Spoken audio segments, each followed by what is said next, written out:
seat. All right, come here. Check the back seat. Gets in your head, right? Good. Because every year, dozens of children are forgotten in the backseat of a car by a parent or caregiver. All never thought it could happen to them. But with changes in routines, distractions, or a sleeping child, it can happen to anyone. Parked cars get hot, fast, and can be deadly. So get it in your head. Check the back seat. A message from NHTSA and the Ad Council.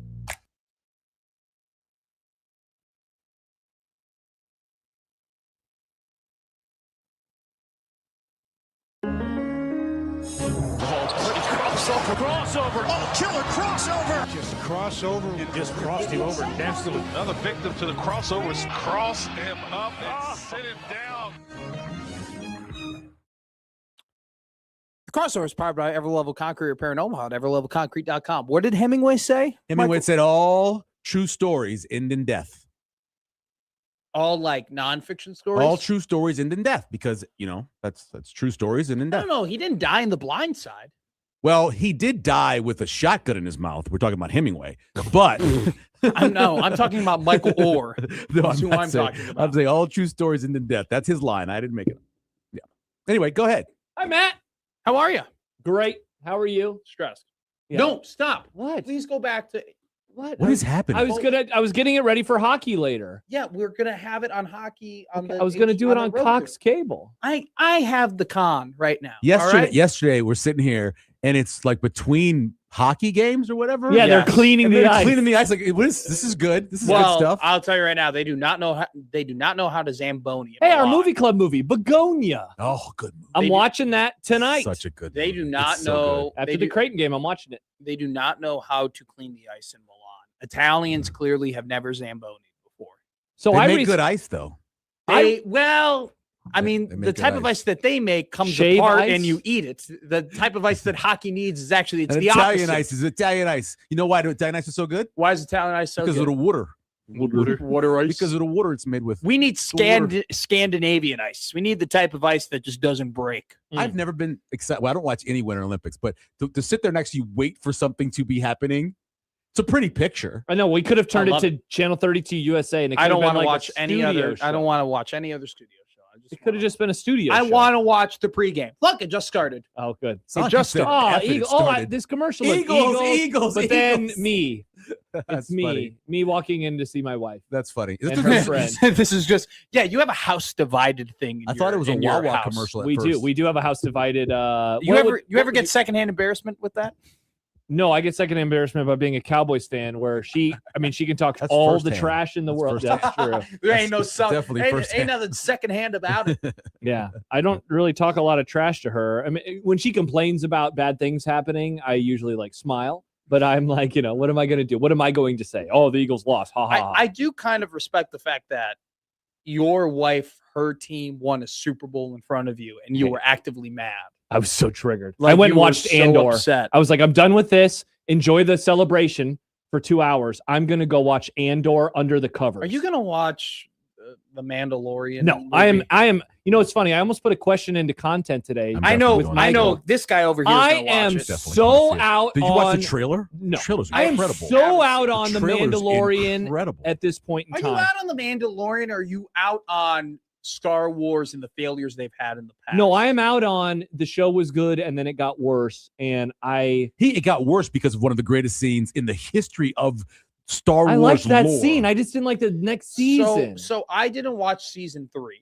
It wasn't very good. Well, that's what I heard. And secondly, I didn't like that they made the Book of Boba Fett basically A backdoor about pilot. Mando. Yeah. You See, know? actually, that was the best part of the Book of Boba Fett. That's Was why. the Book of Boba Fett Mandalorian stuff. sucked. Because Boba is so boring. Boring. Boba. He's So you boring. have the to worst. put something else. in. Don't people understand? People are like, oh my God, why haven't they done more with Boba Fett? Because he's not Well, an it's entertaining boring. character. Matt boring. probably didn't like Book of Boba Fett because of the sand people. No, I watched 3 episodes of Book of Boba Fett and I got bored. Is that a I'm like, Muslim I am thing? done with Jabba. He kept Oh. saying sand people That's recently. what and they're called. and felt a In the- little slurry. That's funny. No, Even he though they're didn't. called That's what- Tusken Raiders, and I think Book of Boba Fett told us what they were actually Slur called. adjacent. Slur adjacent. That's what Ben Kenobi called him. Are you saying Well, because an Obi-Wan old- is a racist? Because Old an white old white guy said something, Yeah. you think it's okay? Yeah, I that's think- tough. Yeah. I think the robbery on the train was incredible. That was a really cool scene. That was really good. Of I what? really Book enjoyed of Boba Fett? Yeah, it was I good. didn't get there. There were I good- watched 2 episodes. Have you and I watched go, Andor? Have you watched the finest piece of I of remember Star Wars? when we first Andor? met. The finest piece? Slow your roll. Okay, Empire's the best. Andor Oh, no, is no, like no. number Rogue two. One's even the bigger- best. Even better than that. Andor's way better than Rogue One. So Rogue One, way better than Rogue One. and the best by far is Is? Clone Wars, the last Oh, season. see, I don't watch the Clone Wars, the last season is by Josh far refuses the best. to watch the Clone Wars because it's My- a cartoon. You That's refuse to watch my- Andor. That's my. I That's don't my wife. refuse. I just Because haven't it's going to yet. disagree with your politics. My wife says, she goes, I don't watch animation because there's no value It's in it. BS. Because, That is but such But that's BS. funny to say because every one of these things is drawn on a board first. If No, I'm sure it's I'm being awesome. honest with you, Star Wars Clone Wars, the animated seasons Series? are more series. Sorry, they are more emotional than most. Okay, The of I'll last give you the real four reason. episodes, yeah, are more emotional I'll give than you the real anything reason. ever made. 3 of the movies. What did you say yesterday when I said you should check out Industry? What did you say? I said there's 4 seasons of it. It's a lot to get to. That's Yeah. that's I'm my not, Clone but see, Wars I'm stuff. not. But my thing to you is, I'm not telling you to watch the whole thing. I'm telling you to watch the last 4 episodes There- of the final season There is a That's it? That's a it. machete order that you can do because with you get to Star Wars. see what's happening on the opposite side of what you see in the movie. Okay. Also, another thing, Which is too- incredible. Another thing too is that you'll understand the Mandalorian, like the TV show, much better if you watch Star Wars: The Clone Wars, because Star Wars: The Clone Wars dives deep into the Mandalorian lore and what Yeah, they do. happened. See, Rebels because of too. Mandalore Yeah, and because of Rebels Mandal- too. See, Rebels like is Bo, really good. Bo-Katan, and The God, I love Mandalorian. I would she marry was- Bo-Katan. She's hot So you didn't in real. you in think real Rogue One's life. better than Andor? I think.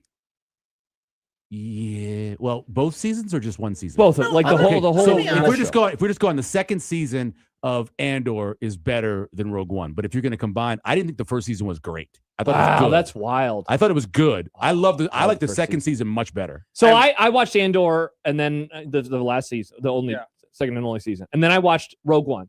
I really like Rogue One. It's not that I dislike it. Andor has kind of ruined it for me a little bit. We 'cause rolled Andor into is it, so too. good. It's We just rolled so into it, too. good. Does Andor take place before Rogue One? It is literally leading It up rolls to into Rogue. Okay. it. Like, Yeah. literally, It's if you kind leave of your like TV Rogue on- One into New Hope. It Yeah. does Okay. that. If you leave your TV on at the end of Andor, the next thing that plays in Disney, is Rogue The One. hardest part to recommend Andor for some people is like, well, I don't want to watch Star Wars, and it's like, okay, fine. The other hard part is, They like fascism. It's not even really. yes, the first 3 episodes are fine of Andor, but then it goes up, and then it just keeps going up. Like all the episodes at the prison. Oh my gosh, See, I thought those are incredible. I thought the one of them, which I believe was the first one. When you're learning about it, Yeah, and they're doing all the shocky and stuff. I didn't think that was a great episode, but Oh, man. I didn't. See, I think Rogue One is the perfect movie. It's my Yes. Jaws. Rogue One is great. It's my Jaws. but It's Jaws is your Jaws. no. I mean, like in terms of it's my Jaws for now. This Jaws, this era It's of new movies. Jaws. New Jaws, perfect Okay. movie. 'Cause Okay. each episode of Andor is an hour, right? Like length? Not always. Yeah. Some of them are like 40 minutes. Okay. Yeah. Some are even 30 So something. that's kind of my issue because I've heard a lot of people say what you just said. The first 3 episodes But is it's only kind of hard to 3 get through. episodes. But I don't want to have to commit at like what 2 to 3 It's hours. just 2. You could knock out Andor because I follow that woman on Facebook or Twitter, and she watches every single episode for the first time of Star Wars stuff. Oh, You fun. can knock it out in 4 days. She did it. Yeah. She knocked it out in 4 days. It's Both also seasons. good still, Nick. It's very confusing because there are some of the scenes they are talking in another language and there are no subtitles. Mm. So you're trying to figure out what's going on based off of context clues. Yeah. On the rewatch, Body I think the language. first 3 episodes are pretty good. But on the first run through, I was like, what the hell is happening right now? But then, everything changes. The in main it because- character in Andor, and I don't mean Andor, no, I mean the the woman. guy, the Oh. older guy with the hair. Oh. That he is one of the top 4 characters Oh, he's so in the good. history of Star Wars. He's so good. He's one of the top 4, and the way he goes out Also, the woman's one of the best villains. incredibly. Yeah. Oh yeah, she's Yeah. like somebody had sex with her. What? Whoa, you'd be surprised. No, you got to see She her. is evil. She's evil and like evil looking. Some people She like does. that. There's something about her eyes. Yeah, I'm not saying she's unattractive either. I'm Yeah. saying she just looks Michael, evil. Michael, he can fix her. He can fix her. Hey, don't kink Well, shame. she- We don't. yeah. I we're feel like still, I'm still on this She radio got station. fixed. As long as I'm still here hosting, we're not kink shaming anybody. I feel like I'm getting close. We're finally getting close to was the to word you used convincing just now? kink shaming. Not a kink. Shaming. So you know what a shaming? kink? Yes. Like a Yeah, fetish. yeah, Yes, yeah. okay, So yeah. if Nick was 'Cause like, I kinks like, to me is a band. I'm if sorry. he was like, I like feet, What, there's not a fetish band? and we're like, hey, if you were like, that's weird, like that's me. I would never Don't- say weird. Yeah, to don't that. don't I kink think shame feet are anybody. awesome. Don't fetish shame anybody. Yeah. Big feet. Yeah, fan. see, I'm Some not people- into feet. Some No people problem like with that. toes. It's okay. Yeah, I'm Not for me. I love women with pretty feet. I'm But happy to understand. give wrist and foot massage though. I'm just not into That's- that. Hey, Whoa, now. whoa. So you give a good foot massage? Yeah. Oh, Would you yeah. give a man a foot massage? Of course not. Yeah, I'm not giving you no foot You massage. gotta give exactly. Yeah, I'm not giving. Man, get over here with your stinky ass feet. I That ain't lie- trying Why to- do you think my feet are stinky? I just. Well, you just sweat a lot. Yeah. Yeah. Whoa. Like as a person, you're a sweaty person. You're like the GM for the. Why do you say that? Because every time I see you, you're your kind of arms- sweaty. Yeah, your arms are up. I saw But it earlier. you've told me about some people that have BO and that you. Oh need, no, I'm not saying you stink. I said Okay, you sweat. We're just making. I take And that then with pride usually that I don't people have got who BO. sweat a pits? lot. right now. You're a pretty sweaty Yeah, person. well, okay. Every time I see you, Oh, you're like yeah. a sweaty person. I Yeah. got Yeah, pits. he's like, Yeah. what's it? I am not Schneider from that. the Seahawks. You see that guy Oh my during God, the playoffs? he changed his Dude, t-shirt. He lifted up his hands to celebrate, Yeah. and then when he went down on the field later, he had a jacket on, and I was like, "That's a good call." I think he got canceled, but the Seahawks, the Hall of Fame guy, the president of the Hall of Fame for football, David Baker. the big guy, He retired. Oh, he He retired. retired. Yeah. But he he did- self-canceled. Somebody told me. I don't know. He would sweat through suits. Yeah. Just gave us Like Nick facts. full. Yeah. But I said I think That's he a got Nick fact. canceled. There's a You don't lot of be so basketball triggered. coaches that changed their shirt when they wore suits. They would Yeah. change their shirt in the second half. Bring A the lot of suits them. back. Who was the really sweaty coach back in the day? Was Boeheim a sweater? Was No. it him? There's somebody. Not that I who- remember. Oh, I'm gonna. Boeheim, I don't remember. Sweatiest basketball coach. You know, sweat a lot was Majerus. That dude was a sweater. Buzz Williams. There you go. That Buzz guy is a was sweater, sweaty. but definitely Majerus was. When I become a coach for hockey at the high school level, I'm going to go full suit every game. Yeah, here we. Okay, here's the photo. Sean Miller, high school hockey? where his shirt is Oh, yeah. sticking to his skin. Oh, goodness, I've never sweat That that much is in my life. disgusting. Wow. Oh, he coaches Texas now. Sean Miller. Sean Miller coaches Texas. Oh, you learn something new every day. He was at Xavier and then he went to Texas. And then Texas guy went to Tennessee. Tennessee. And Richard You're Pitino. talking about the Texas coach from what? Barnes. Rick Barnes? Rick Barnes, yeah. Yeah. Richard Pitino took his job Went from at Xavier. Minnesota. Yeah.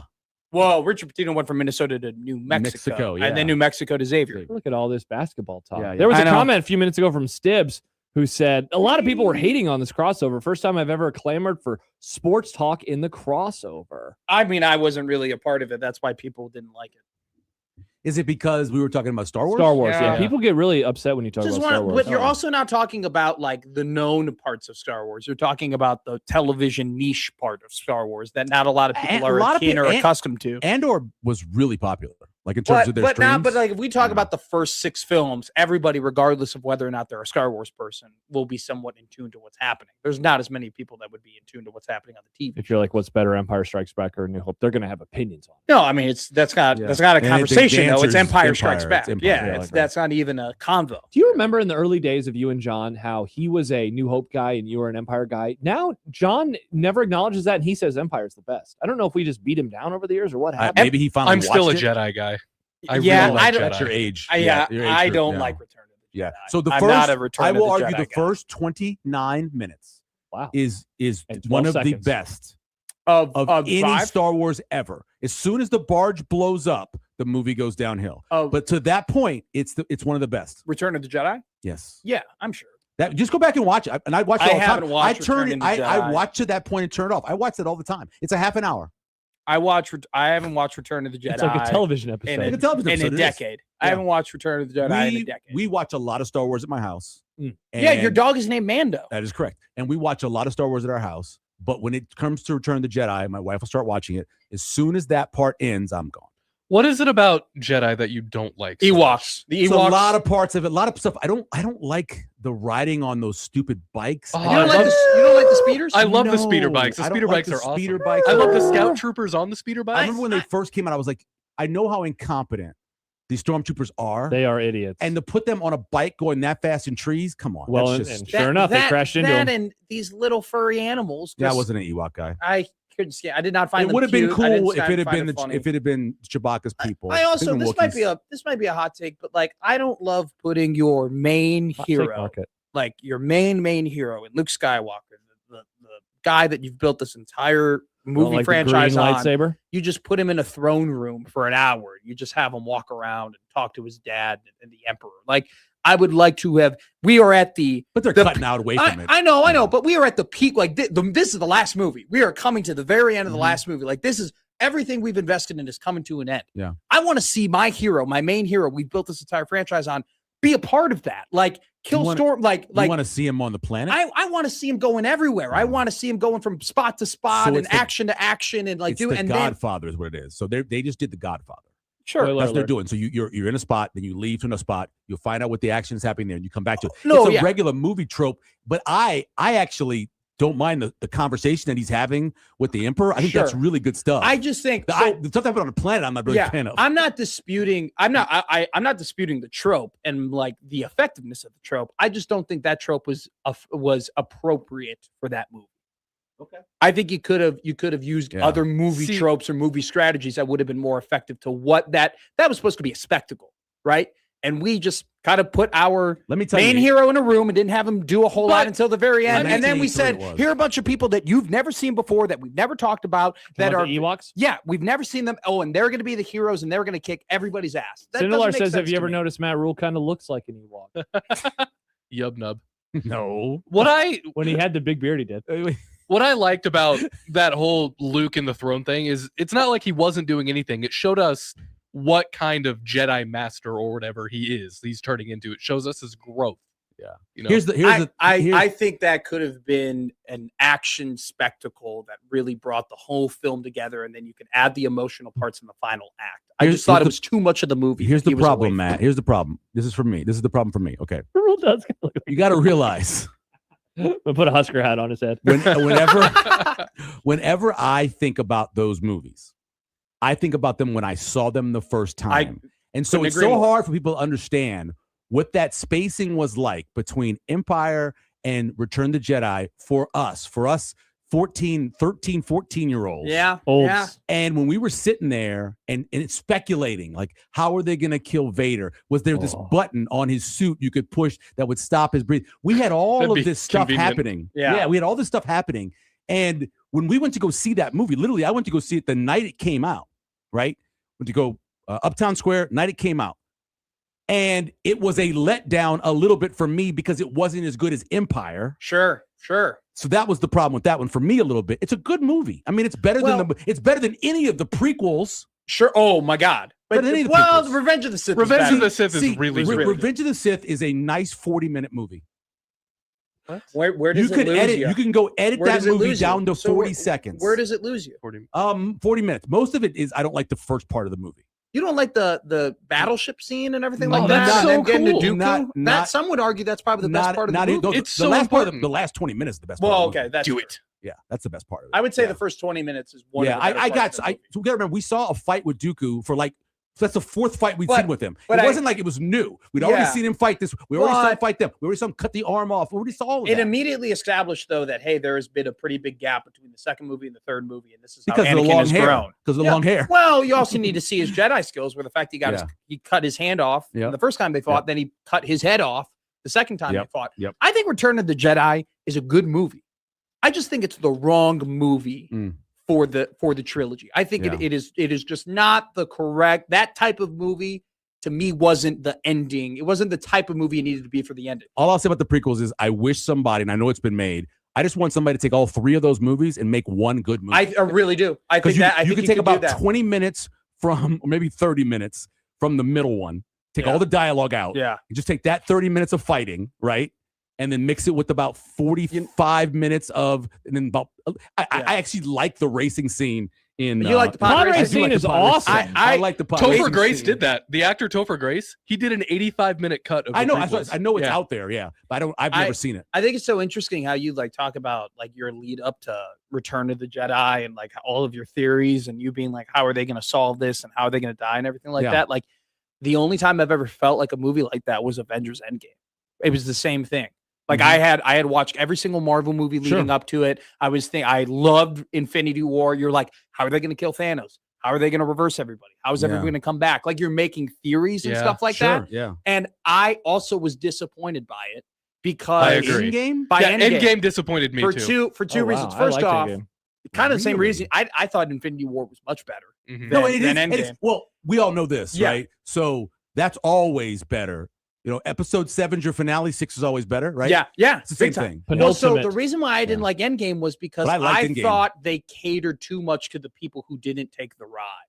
I thought they made that movie like, I understand you don't want everybody to have to watch the first 20 movies to understand. I mean, it made $30 billion all the movies No, together. oh, So a no, lot of people saw it. I know, but no. But what I'm saying though Yeah, is that like I just thought they could have done more. They could have been more creative. There are more creative avenues that they could have gone down.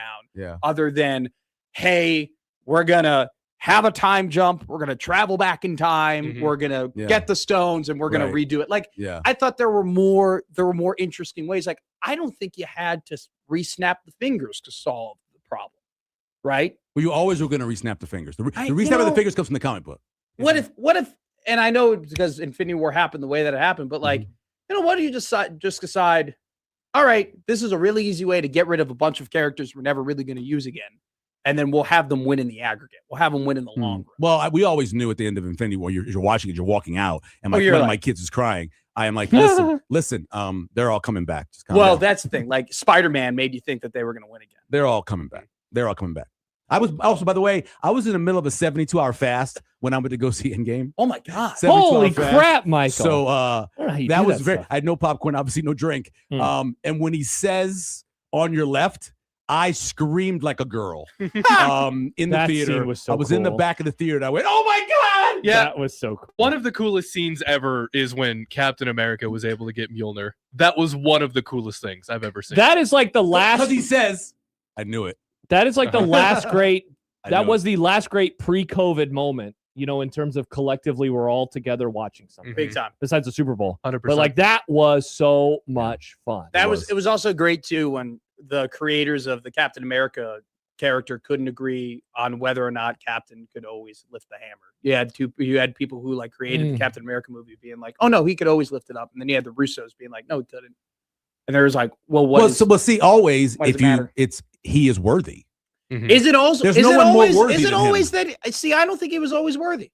To me, Who wasn't worthy? Captain America. wasn't I worthy. think Captain America became worthy when he could live without a war in those 5 he years. became worthy when he became Captain America because if he didn't, No, he would become something else. I actually agree with Matt here. I- He had to take the journey to become worthy. Hold on a second. If he takes the serum and he's not worthy of it, he becomes red. Okay.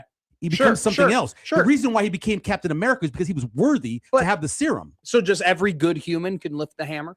No. You have to do There's- more than there's that to be worthy, There's right? nobody as Are you worthy saying as Captain Jesus America. Christ couldn't have lifted, Okay. lifted a hammer? Stop it. Depends how old he was. 30 I- years old? I think No, that- 33, yes. Captain America literally could not live without a war existing. Like that was his character. And those 5 years where they He's a after they wartime lost superhero. Yes. Yeah. That's literally why he was Well, that's created why he was during created for war. war, yeah. And then when was he brought back? For a war against the Chitauri? When was he most valuable? In a war against an Infinity War. Yeah. In those 5 years where they lose, in those 5 years between Infinity War and Endgame, there's no war. And yet, what is he doing? Yeah. Being incredibly valuable to society. I would say based on the comic books, he could always lift it. Sure. Oh, That's yeah. what I'm The saying. comic books have every sort of explanation. I'm just saying Based on that. So I'd never doubted that he could. I thought he faked it in Ultron? Ultron. Yeah. I I think thought he faked could, it. Yeah. I thought he faked it. To me, I understand the comic book references. I think though, just going off of the movies, what makes sense in the movies, him not being able to lift it. It's all up for interpretation, though. This is why movies are great. Every guess now so. and then, Matt, you just like really surprise me because all you seem like is like a sports guy who only watches sports, and then you like have all this lore about Star Wars and Avengers Endgame. See, I don't. People question my movie knowledge, and I've explained this to you. Like, Yeah, 'cause you don't have I'm a any. series guy. Yeah, I you've love told me that. series It's of very movies. strange. I So love you won't this- watch Begonia with us. No, If there was four God, Begonia's sequels, so good. if there were 4 sequels, you'd check it out. I wish If- there were 6 of them. if there was like a Where's Begonia 4? like for example, like I never read the Lord of the Rings books, but let's say there was a new type of Lord of Like- the Rings movies coming out. You're I not would- missing I would- much on the Lord of the Rings books. You're not. We read it in school. You're missing Tom Bombadil. Okay, Movies that's not, are better. guys. That's not the The point. Hobbit is great, though. I'd actually prefer the Hobbit book The over book, the movie. correct? Yeah, Yes, but the the book. movies. The movies Like, are not bad. the movies. The Like if- movies didn't need to be 3 I was movies. so mad. They did a Halo movie, right? It's 2 of They've them. done a few Halo movies. Yeah. They're pretty okay. Like Wreck-It Ralph. I love the Wreck-It Ralph. What on It's a earth? great series. Oh no, that's fine. Those are okay. What are you doing over there, Michael? It looks like you're doing a million things for prep or something. No, I'm saying Wonder Man. Prep. Wonder Man is awesome. Okay. It's such a good show. Oh, dang it. Got to be better on the power play. John writes, I get it. No sports in the crossover. It's fine. But dork talk shouldn't be the topic. I like this. I like talking. Josh movies. Peterson just said it in the nicest way that I sometimes come off as a dumb jock. And Yeah, then I have a smart range. jock. No, a smart jock. You know what you're talking about. On there. I think you know. You can't post in the YouTube. Did John ban This you? comment has failed to post on 1620 Whoa! TV. It says. I wonder what's going on over But there. Wonder Man is awesome. If you haven't watched Wonder Man yet, it's 6 episodes. It's great television. Mm. And the last episode, the ending of it, might be one of the best endings in Marvel history. Wow. It's I that heard it's good. been good. It's that good. Why is it good? I mean, beyond that, it's good. Well, I would say a couple different things. One, the whole idea of Wonder Man character, the one from the West Coast Avengers and the one that involved the Vision brah. and taking all that out. Yeah, it's funny. Hey, thank you. Taking him out and making Vision's personality out of Wonder Man. When you know that part of it, it's kind of cool. But just watching the TV show with no background on it, the acting is incredible. The people that show up in the movie, a lot of these character actors show up in the TV show that you're like, oh, that's a good pick for that.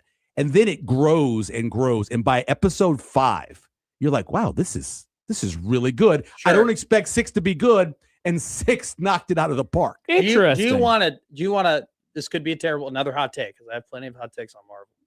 If you're not in a movie, if you're not established in a movie, I don't want to see you in a movie. So like Guardians of the Galaxy? Like The Punisher and like Daredevil. Punisher had 4 movies. Okay. Well, no, but I'm talking about this John Bernthal, the current MCU. current MCU Okay. Punisher, Like, John Bernthal.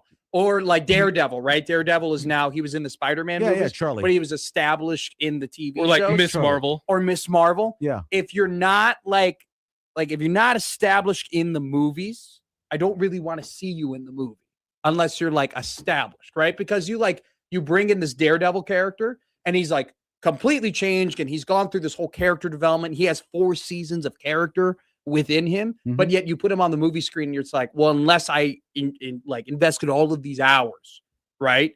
I don't know You don't who want this to. guy You're is. almost saying you don't want to do homework. I know I don't. But the problem is that if you bring him in after having 4 seasons of character development, you can't really do the character justice because you have to reintroduce it to an audience. No, And you don't. You don't have to do it. well, you kind of do. Nowadays, you don't have to do it. It's not done. There's a lot of shows that they don't do it.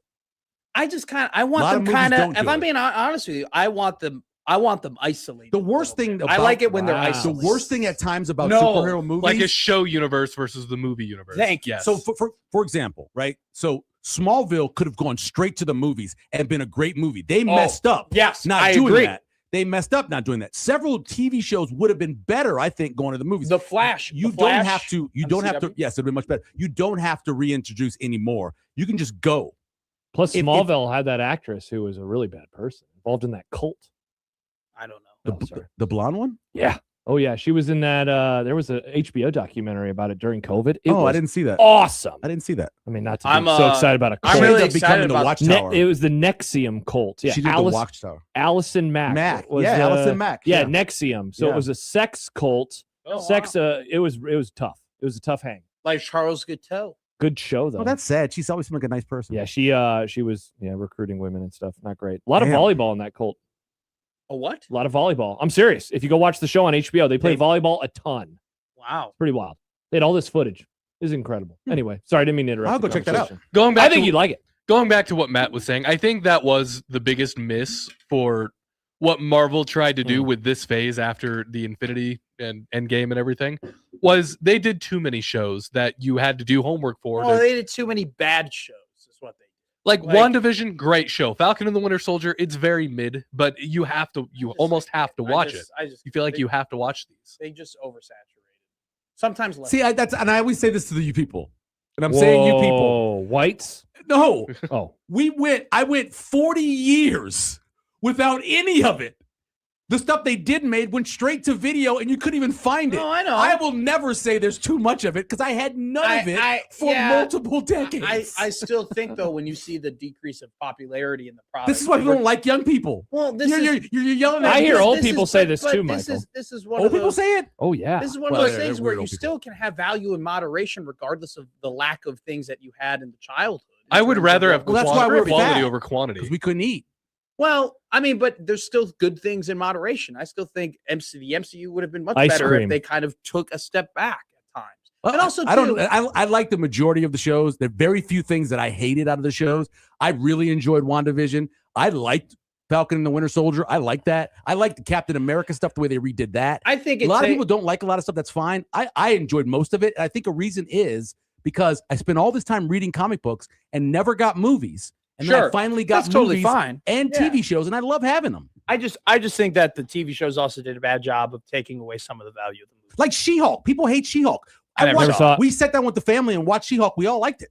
I think it's one of those things though where it's like you go ahead and Vision is dead, and then a WandaVision they Spoiler go, alert. oh, Vision. All right, there's a new well, Vision. I mean, now. you gotta Right? watch And- WandaVision and you go- it explains it. That's comics. No, I know. I Nobody saw dies. WandaVision. I Nobody watched it, loved but I'm WandaVision. telling you that WandaVision is so good. that nobody dies. he died exactly. And, Nobody. like, It's comics. Nobody same dies. thing with Loki. Like Loki, Yeah. what an emotional death twice, and then it's like, oh nope, here's a new. Now, granted, I love Loki. Loki's probably Yeah. the best thing they've made. And Loki died But- so many times. But also too, like I hate the Captain America I liked it, but I hate the premise of like, all right, Steve did this emotional thing where he gives him the shield and he goes, "You're Captain America, and this is you," and it was a great moment of the movie. Yeah. And then what did we do in the TV show?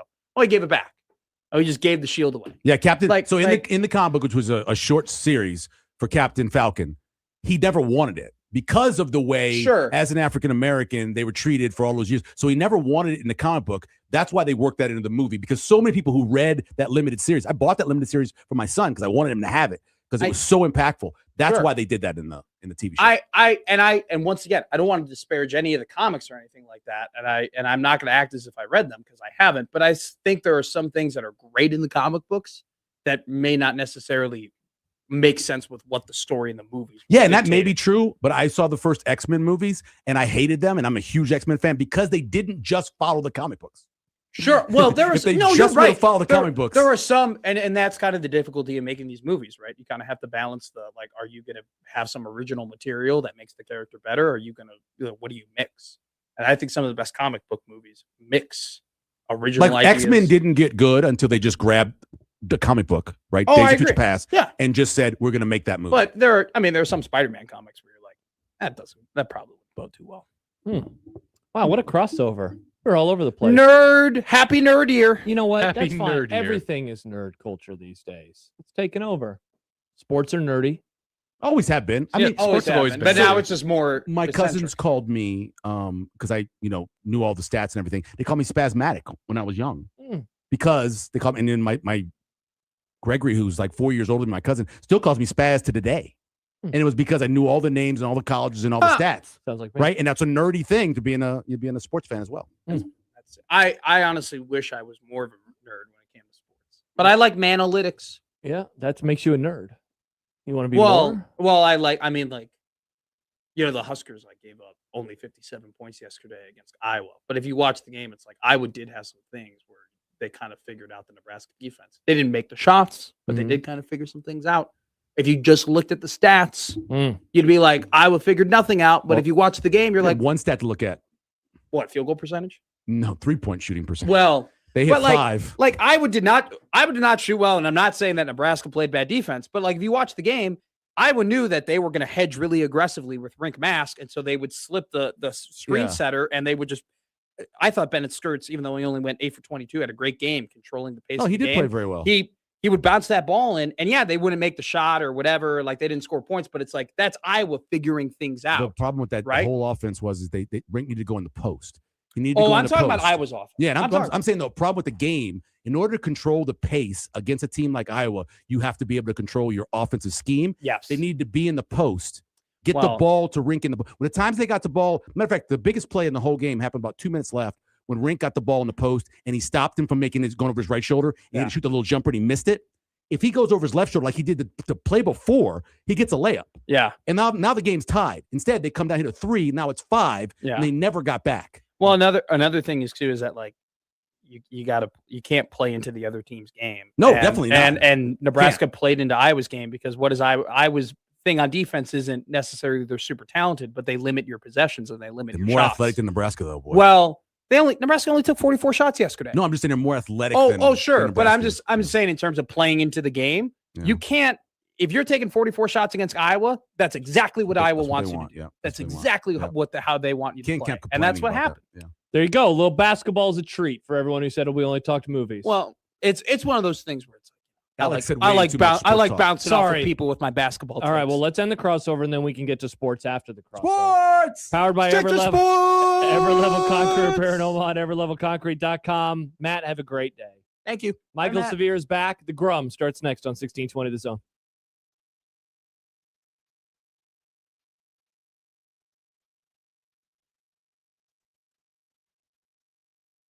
It's another mild Wednesday afternoon. High temperatures getting into the mid-60s. It is a little windy outside, and later this afternoon, some clouds will increase from the west. Overnight hours will bring temperatures back into the 30s, and we'll actually stay in the mid or upper 30s even through your Thursday afternoon. We're expecting snow to come down through the middle parts of the day. Probably not a ton in Omaha. We're thinking 1 to 3 inches, and right now we're leaning on the lower side. I'm meteorologist Luke Vickery, KETV Newswatch 7.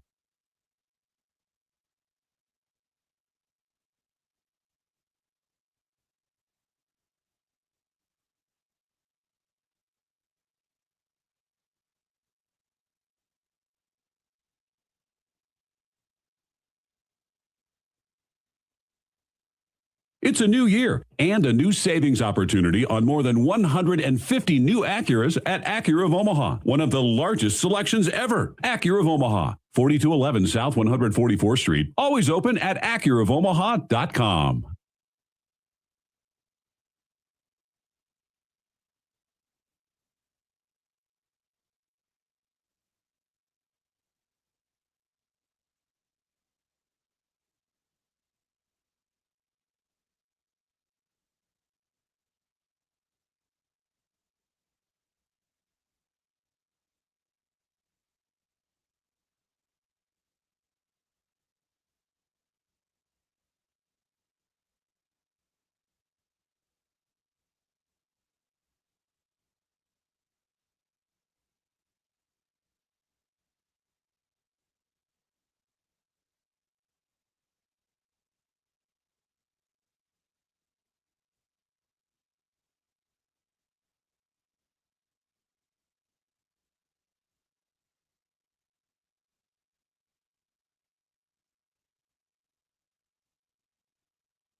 Unsportsmanlike conduct on 1620 The Zone.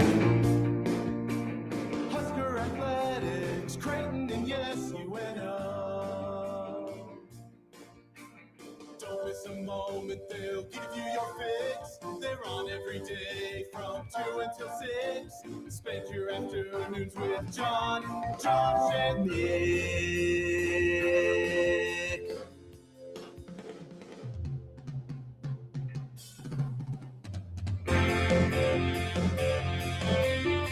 John, Josh, and Nick. They'll show you what sports talk really is. The United States and the Swedes are tied at 0 with 6:40 left in the first period. Is that 0-0? I was wondering that as I started talking. Do we call it 0-0 in hockey? It doesn't sound right. I don't think so. Sportsmanlike conduct on 1620 The Zone. Husker athletics, Creighton, and yes, UNO. I've done a bad job of paying. Is Canada still in too? Are they in the other quarterfinals? They won. Well, they're in one of the semis Or now. semis. They won their quarter today in overtime. So They almost got upset. I was watching a bit on Saturday, and I realized that, I mean, obviously we could get the U.S. and Canada, and if we got the U.S. and Canada for the Gold medal. gold medal, You appreciate that would be, especially after all the Four Nations face-off stuff. Have you seen the commercial? No, The John Hamm commercial? no. Where he walks in and he's like, we're going to go do this. And they go, except for Canada. And he goes, we don't get along with Canada. And then they start saying, oh, no. And there's cursing in one version of it. Oh, Yeah, it's very funny. They played for the gold in 2010. Canada won. Was that in overtime? Do you remember the 2010 gold medal game? Sorry. Yeah. You like hockey. I don't watch the Winter Olympics at all. I thought that you watched the hockey back in the day. Not even. I haven't watched the Winter Olympics since the 90s. Wow. whoa. Interesting. There's nothing for me. The Tanya Harding stuff that took you. You're like, I'm done with this. I just don't. sport. There's nothing. Bunch of fake sports. Okay. Doug in Idaho writes, McCollum already has more wins versus ranked teams than Matt Rule. Wow, we're off to the Whoa. races. The basketball coach for Iowa Ben has McCollum, more yep. wins over ranked teams than Matt Rule. Yikes. Well, welcome in, everybody. Michael is here yet again. It's good to see you, Michael. How are you? It's getting gray outside, so I imagine your mood has to just be sky high. It was funny because it was Getting this morning. colder. This morning it said 50. Mm-hmm. It was colder this morning than it was yesterday morning. It was. Yes. I'm assuming it's the wind. Yeah. Oh, yeah. It wouldn't be it so bad if it said weren't for that. 38 Mm-hmm. on Tuesday. This morning it said 50, and it definitely was colder. Yeah, for Yeah. sure. But it was great. I love it. Let's go. You ready for this? Tomorrow's high is going to happen at 12 a.m. And then it's just all And then downhill. still from there. snow. We still get And snow. there's still snow in the Still getting forecast. snow, baby. I Now hate I've that. heard it's dry. Like I woke up the other day and I checked the so on my phone I have the weather widget as they call it, and so Yeah. I can see the live temperature, but it said fire warning, to which that's never good. So I guess it's going to be nice to get When's some. the last time we got moisture. rain? It's been a few weeks. Been a long hasn't it? time. Yeah. So I have the it means weather widget as well. Do we have 2 to 3 inches of snow. do we have the same weather widget? This same one? No, I mean, well, I don't know. I have an iPhone. I have the weather app. My Oh. weather's right below my. Mine's called the weather widget. Yeah. So yeah, there we go. It says snow expected on mine. The high tomorrow is 40, and again, it's going to happen at 12 a.m. Oh, look, it's Sunday. Beautiful. What is it, like 10 degrees? On 29 high, 6 the low. What's the feel like temperature? Sunday? Oh my gosh, you are such a freak. Stop it, Michael. What's the Stop feel like it! temperature? God. What's Weather the- pervert. I Weather don't- pervert. No, I it's not just like even the that. It's cold. that he likes the cold. I like the cold cold. weather Makes me- perverts. Wait, didn't you have a irrationally hate thing yesterday about the weather? Was about that about yeah. arguing over And whether now the weather's gonna look change. at us. I'm Now just look at happy. us. I'm just happy. I'm so happy. Smiling Michael. I'm That's just- who he I'm is just happy. today. I like a little chill, but I don't want ice and snow. I don't want no ice. I don't want no snow. Well, Yeah. nobody wants ice. Yeah. They don't even follow the law. Good job by you, Did you Michael. see she put out a statement encouraging places that had ice storms not to say ice because it's too confusing? That's funny. She did. That's Wild. pretty She's funny. an interesting broad.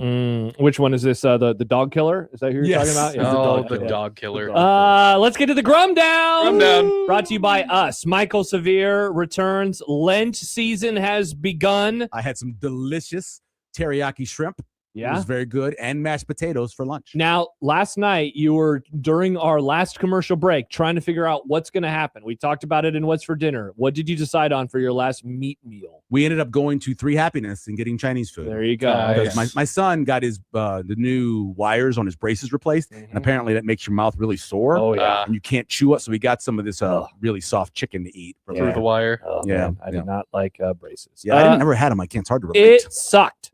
Matt Schick joins us in a few minutes. Oh. What will we discuss today? College baseball? I sat down for prep for Schick, and I was like, squeeze play? We could ask him Schicky, a bunch baby. of basketball questions. He's doing a lot of basketball. Yeah, so I was going to ask him about some of that, and then I was like, I guess we could ask him about college baseball. Let's go. Yeah, so we'll see. Wherever the conversation takes us. Maybe stories about unsportsmanlike conduct, your guys' run together. The run was epic. Yeah. There's It was going to be epic an run. in-season squeeze play. You could talk about that. Probably. Well, I guess maybe we could promote it. We won't talk about it. We'll promote it. Also, I just realized I don't think I told him that you're on, so this will be a fun surprise. I just think I said, "Hey, do you want to join us?" He might see it on the. You think so on the all Twitter socials, feed?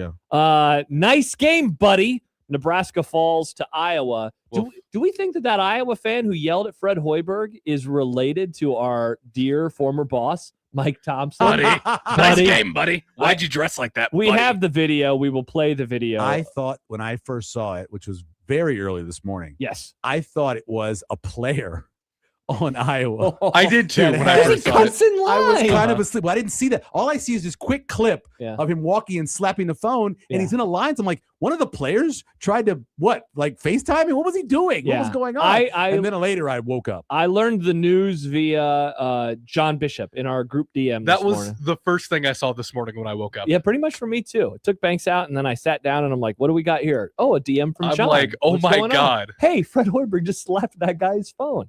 We'll talk about that and so many more. How many points will Creighton lose by tonight? They are Wow. What? I'm just asking. You're the question. horrible. What are you talking about? You know how many games this season they've lost by Hey. double digits? Okay, let's see. UConn the first time. The Marquette game, they got destroyed. What was it? 2 games in the Crown or not the Crown, the pre-Crown, whatever it's called, the Players Era. For sure one of those.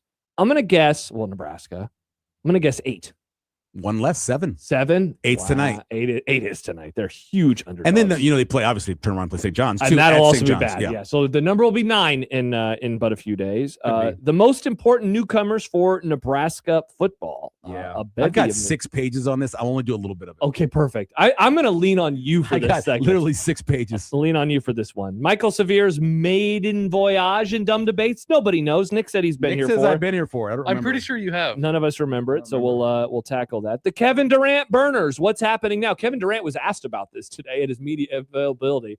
I don't have the video yet. We should get the video because it's a pretty funny response that he has. Okay. Basically, he is guilty of this. So now I'm going to have to. Well, he's been doing burners for a long time. Yes, this is. It This is seems different? like it's from a group chat on an app of some sort, and he is roasting his teammates in it. wow. Yeah, this is Is it WhatsApp? Is you it know, Kick? It might be. It could be Discord. I don't know what it is. Oh, wow. I couldn't really Okay. tell from the Okay. screenshot. I never heard of this. Yeah. And then we're off early. Very sad. We're only on until 5:30 today. Actually, at 5:30, when we go up, that's when we're going to talk about Mick Cronin. yeah. point. Oh my gosh. So this is me, right? This is who I am. Yeah. I love that. Which part? His That he response. kicked a guy out?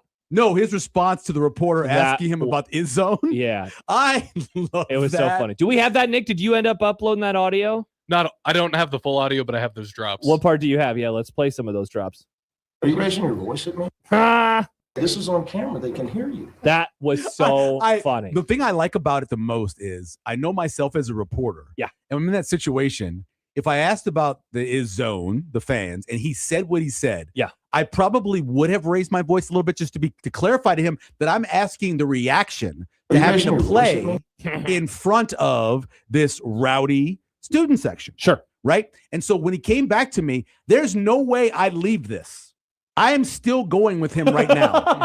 I am not leaving. They haven't this. made it home yet. They've not left the arena. We're still going. Or you're on the plane with him. I'm wondering. You did a walk and talk. You don't get what I'm asking you. I'm asking you, how do you deal with a fan base that is that rowdy? That doesn't bother you? Is that, Oh my gosh. that's where I would have been. This But that is was on great. camera. They can hear you. They can Oh hear my you. gosh. Mick Cronin will show Are up you in, raising your voice with me? Who are you? Like the president? Yes, I'm raising my voice with you. in unsportsmanlike content a little bit later on. The other part of the game last night for them. The vibes at UCLA are absolutely terrible. They And are they're always not- bad. They're not horrible. So No, were they they're fine. 6th or 7th in the Big Ten? Somewhere in there, right? Yeah, probably. They're better than USC. I know that in terms of the Yes, yeah, for sure. But yeah, they're. I mean, yeah, they're a tournament team. Yeah, and it's just he is so miserable. He is somehow more miserable than Lincoln Riley is about all the travel in football because he's also a guy. That's who all he complains about. Oh my gosh, that's the only thing he says. Could you imagine if it used to be like the way they used to travel? Oh my gosh, on trains? Well, I was meaning like and commercial. Coach? Yeah. Commercial travel, which is what the NBA did all the way up into the 90s. Isn't that wild? Trust me, the colleges were traveling like that for a very long time. That's how reporters had such great relationships with them because they would sit at the airport with them. Yeah, They and get to sit on the plane with them. And They talk to them all the time. Now that doesn't happen. They fly private because that is the part of the bargain that they have collectively agreed to. Yes. A collective bargain is actually what they call. They chose this. I'll be back later, dear. I'm going to go hang out at the airport. Yeah, one of the cool things about being an NBA player, you get the private flights, but you also get the nicest hotels. Like that is required from the teams. They used to put them up in extra hotels. They used to have beds that weren't long enough for the players because they're so tall. Yeah, What's a bed for really Wemby? Bad. How much does Wemby's bed cost? 7'8"? You know what it's got to be? It's got to be a super California. It's like a double. Yeah, double animal style, Nick. Well, maybe he just lays diagonally. How tall is Yao Ming? 7'6". Yeah. Him and Wemby.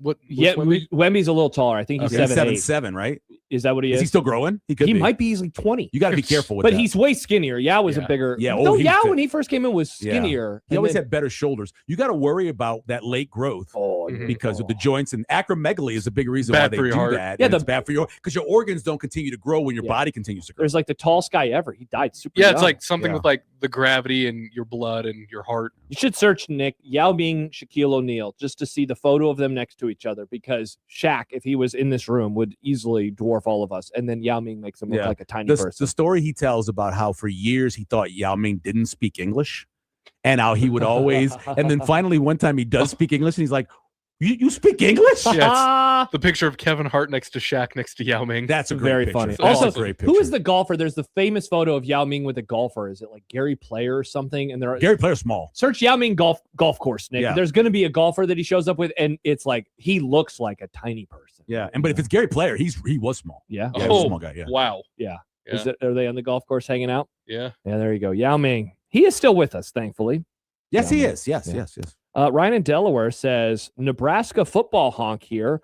Who cares about Nebraska football right now? Not me. I'd rather you talk politics for the next 2 hours than hear about NU football. This is not a bit. It's really how I feel in this moment. But we are now, moving on from all of that and talking about newcomers, and we're talking about the future. It's time to get excited for next year. The future. Yep. So that's what we are doing. That's what we're going to do. 402-951-1620. You can call. You can text us there. That is the Prairie Flower Casino Zone hotline. You can also find us on the Equitable Bank inbox, Josh at 1620thezone.com or Nick at 1620thezone.com. You know, now that we're migrating over to a new email because of our new owner, we got to get you one of those things. Get me an email? Get you an email. Okay. I think it can happen. We could probably do that. Well, I don't want Mike. Yeah. You want Michael? Mike is already, I'm sure Schaefer's going to take Mike. Yeah. Oh, yeah. It probably. You could be MS Zone again. I was MS Zone again. Bring back MS Zone at 1620. That's still what I use for fantasy football a lot of times. That is awesome. So you can find us there. You can also find us on the JTech Construction, on the Equitable Bank inbox.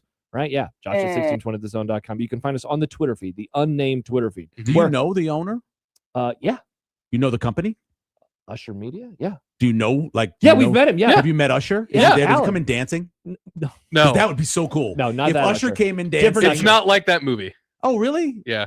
Usher the musician didn't buy it? No, not that Oh, Usher. I was so excited about that. Yeah, I thought it was Usher. He's a nice guy. We had a lot of meeting last musicians have bought radio stations in the past. That's week. why I thought how does maybe that it was usually true. go? Usually pretty well. Yeah. Okay. I mean, the old school guys like James Brown owns some. I probably didn't go well. Yeah. But there's a bunch of. I think Stevie Wonder owns some. Yeah. I On thought the, it was Usher. How does he know where they are? He can see. That's why. Yeah, exactly. On the Twitter feed, Kyle sent us a photo who said, I found a totally legit photo of Nick storming the court last night. And sure enough, there's Nick walking behind Robin Washit. But in this case, he's at the game on the floor. We will have the video coming up in a little bit of Fred Hoiberg and the cameraman at the game last night. Was that stormable, by the way? I mean, it's a top 10 win. Yeah. You know? Right. Yeah. Right. So, sure. Why not? Yeah. Seeing people. College kids, who cares? Yeah. Seeing people get weird about that was weird. No, I don't know. I feel like now John has been saying for years they should not allow court storming. I feel like we're getting really close to this being a thing that is actually banned. Yeah. Remember the story that that Ba always tells, where he was in the middle of a court storming as a player at Kansas. Yes. And luckily, Who did they lose to? I don't remember. Manning grabbed him. Mm. You know, Danny grabbed him and pulled him out because he was about to get knocked About over. to Kellen Houston somebody? Yeah. Interesting. All right, so all those things and more, but when we return, Matt Schick, co-host of Unsportsmanlike Conduct Yeah. with Matt Schick and Michael Severe. Yeah, that was Him great. and I had a lunch meeting planning the future of the show. Had to throw all those ideas I had a out. meeting with him too. Wow. That's when he told me he was going to Pittsburgh for a funeral. R.I.P. Aunt Betty. R.I.P. Aunt Betty. Matt will join us when we return. We'll talk some Nebraska basketball as well on the show. Happy to have you here on this Wednesday on 1620 The Zone.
Welcome back. It's Unsportsmanlike Conduct here on 1620 The Zone, 1620thezone.com, and the 1620 The Zone YouTube channel. We are so happy to welcome in on the Prairie Flower Casino Zone hotline from ESPN and also the Schick and Nick podcast. It's Matt Schick. Wow, what a get. Hi, Matt. I'm a tough guest to get, especially when the payroll is zero. So appreciate you having me on. Great to be with you. I did like the tweet that you put out. You said, "Our dear friend." That means a lot. Means a lot. Even if Severe is in there and doesn't feel that way, it's all good. I told him about our falling out, and he just didn't believe him. I told him, I said, "Are you really having him on the one day I'm here?" But he did it anyway. So yeah, I know. It's awkward. It's going to be awkward. It's we'll strange. get through the next 6 minutes together. I figure that's how long you want me on. Oh, interesting. I was hoping for 26 minutes. I guess it could change how this I goes. forgot how this works. How are the eyes? Real quick. How are the eyes? Excellent question. I haven't asked you about the eyes in a while. Oh, very good. Yeah, they're getting better. I'm about to get the go-ahead to fly again. But yeah, had eye surgery, was face down for about 3 or 4 weeks with like between 4 and 7 hours a day. Wasn't great. Added about 15, 20 pounds to already a pretty heavy carriage. So we're getting better, but the eyes are good. The eyes are, my right eye is getting better. So I appreciate you asking. Matt, you just mentioned your weight. What was that one liner that you guys had Cutler do about you? Like he tried P90X for a week or something like that. No, yeah, it was like Nick Bob, former Creighton standout, Matt Schick, P90X drop out. That's what it was. Yep. Oh, wow. Yep, and it's true. It's true. I haven't touched the DVDs in 20 years. Yep, I think I tried that out for like a month, and then I was like, they were too long. It was like, and that's so funny. I went for a 2-hour run today, and yet I was like an hour to watch a video and lift weights or whatever. Yeah. That was way too long. Not to brag about. Tony Horton was good. Tony Horton was good. I did, learned yoga from Tony, learned different things, learned how unflexible I am. I actually did go for a run today for about 40 minutes. Usually go about 4 miles with the dog, and yeah, he kind of runs me, kind of pulls me along. But it's good. It's a way to lose weight. At least that's what I've been told. Matt Schick joining us. Matt, did you have a chance to see Fred Hoiberg slap an Iowa fan's phone out of his hand last night? I did. I was wondering if you were doing a daily radio show, how would you have handled that story today? I'm trying to think what we would have done. Maybe a fake phone call to Fred, and then he quickly hangs up, or something like that. Or maybe we reenact it and have it be a POV type of audio there. It was well done. I thought Fred handled it well. You got to protect these guys. The last thing these guys want to be is on camera, which is why they're basketball coaches. What do you think in terms of court storming? Would you? I know they've done the fining already. I think one of the Kentucky maybe got fined like $100,000 a couple years ago. Would you just ban it? Would you say if you do it, we're going to kick everybody out? What would you do for court storming? Because it's kind of gotten out of hand. Well, as some Huskers would call it, stortcorming. Yes, stortcorming. Yes. Yeah. So Lauren says, I'm fine with them. I think they're fine. I just think I said it a couple of years ago. I think when the Filipowski controversy was going on with Duke, when Wake Forest upset him, I would put fans listen to signs. We listen to speed limit signs. We listen to, when it tells us to get loud at a stadium, we'll do it. We're all lemmings, right? Stand up and shout. We all stand up and shout. No, we don't. Yeah, like time to do the waves. Like I hate it, but the sign says do it, so I guess we'll do it. Like Severe loves the waves. So no, I think I would just put a court storm clock up there and just say, hey, when this, as soon as the buzzer hits 0, the court storm clock starts, and it's 20 seconds, 30 seconds, whatever, and then people can gather on the field, on the court when you give enough time to the opposing team. I would also say, if a court storm is coming, we don't need to do the handshake line. I mean, it just elongates everything. Right. It's so silly. It's like, hey, there's 1,000 people on the court.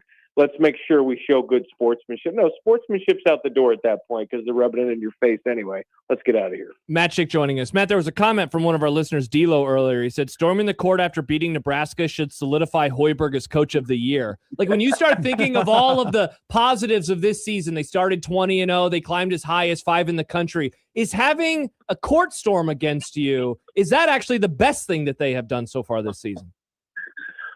I don't disagree with that. You think about how Nebraska athletics have come full circle. Remember 20 years ago when Nebraska rarely lost and then they started losing and then opposing fans would storm the field against Nebraska because they'd rarely beaten them? Mm-hmm. And now they don't do that anymore because Nebraska is rarely unbeaten, right? So that happens on the football field. On the basketball side, you never really cared about it, right? You beat Nebraska, great. But now it's going the other way. Now they're storming the court, and it's a sign that you've come along here. So I don't disagree with that. I think if you're Troy Dannon, as soon as Fred Hoiberg slaps that phone to the ground, you hand a contract in his hand. Say, hey, we've arrived. Let's go. The saddest one I ever watched was 2005 at Kansas.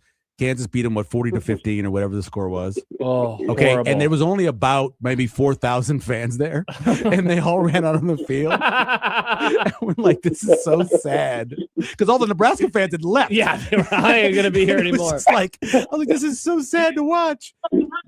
So good, yeah. And some stadiums are built for it, better than others. But I'm good with the fans. It is kind of silly when you think about, hey, we just watched gladiators try and slay each other, and now we're going to go hang out with them with their swords. Like it's not to that extent, but it feels that way. But I'm good with it. That's what college athletics. That's why they're different from pro sports. We can't take everything away. We know they're becoming professional athletes anyway.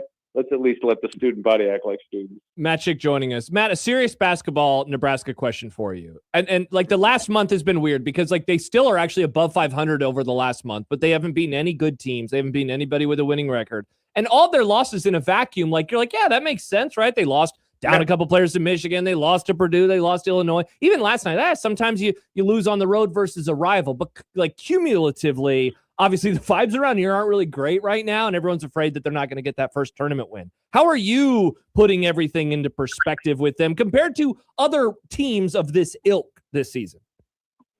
Good use of the word ilk. I think if you look at Nebraska, even during this season, I mean, there were a couple of times where you felt like they were going to, lose a game on the road at Ohio State. Comes to mind, the buzzer beater at Illinois. Like, they probably should have another loss or two to their name. So water's kind of finding its level right now with Nebraska. And I think a top 4 seed is probably acceptable, if not an incredible accomplishment for this team. I'd also say, though, you just look inside these games and you think, okay, is Frager and is Mast, are they both going to come back to form? Those two guys are the two integral guys coming back from injury that need to find their rhythm here in the final few weeks of this season, because you know what you're going to get with everybody else. But with Mast, you can't go 4 for 10, you can't go 2 for 8, and Frager's got to contribute a little bit more. So I think that's where the concern is. I actually watched last night's game going, no one's getting open. Yep. Like it's like a quarterback dropping back to pass and getting stacked. You're like, well, the offensive line sucks. Like, actually, look at the all-22 here. No one's getting open.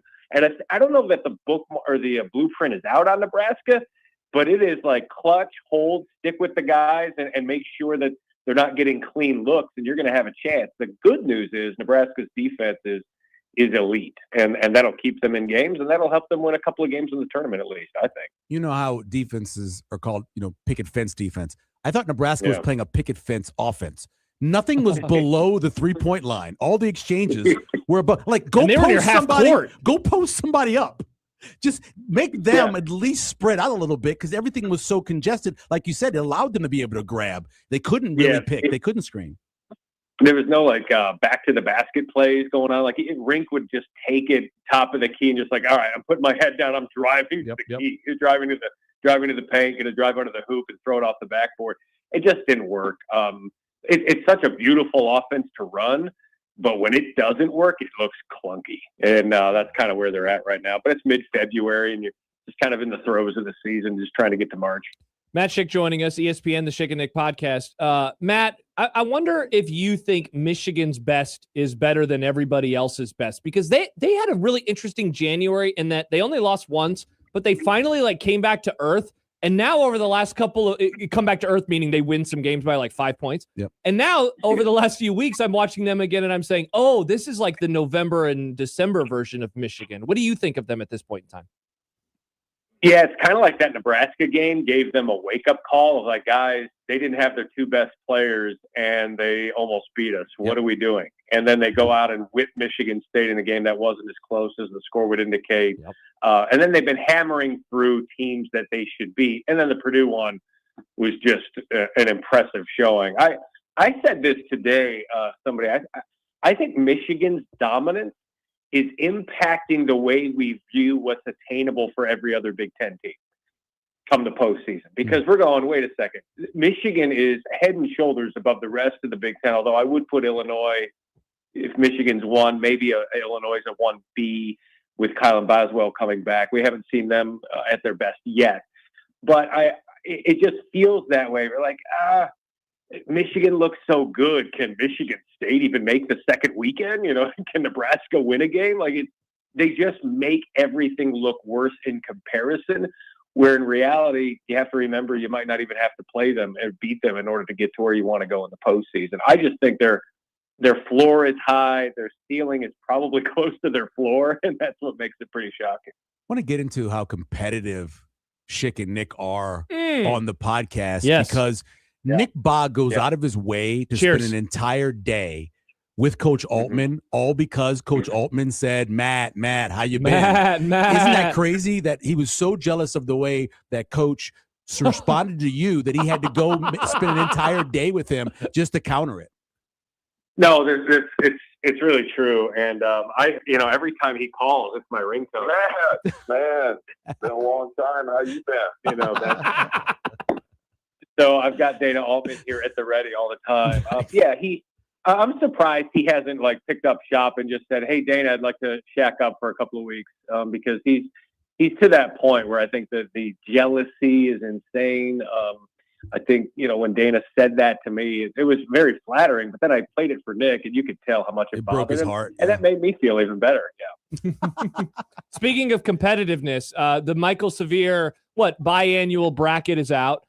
This time once a year. Oh, biannual. What's every other year? What's that? What I don't know. I've done it the last 2 or 3 years. Okay, so the annual bracket, and Schick and Nick is a 1 seed, and everybody, Matt, is viewing you guys as the 1995 Nebraska football team of podcasts. True. Are you going to play with one hand tied behind your back though by not retweeting the poll every time that you show up? What's your process? Well, that's a good question, Josh. I'm glad you asked it. But I would also say don't ask questions you don't want answers to, because you bet your holy dollar we are going to be retweeting that as often as possible. It's odd. I look at this thing and you can tell how far out of touch you are with Nebraska now, where it's you follow the sports, but I'm not listening.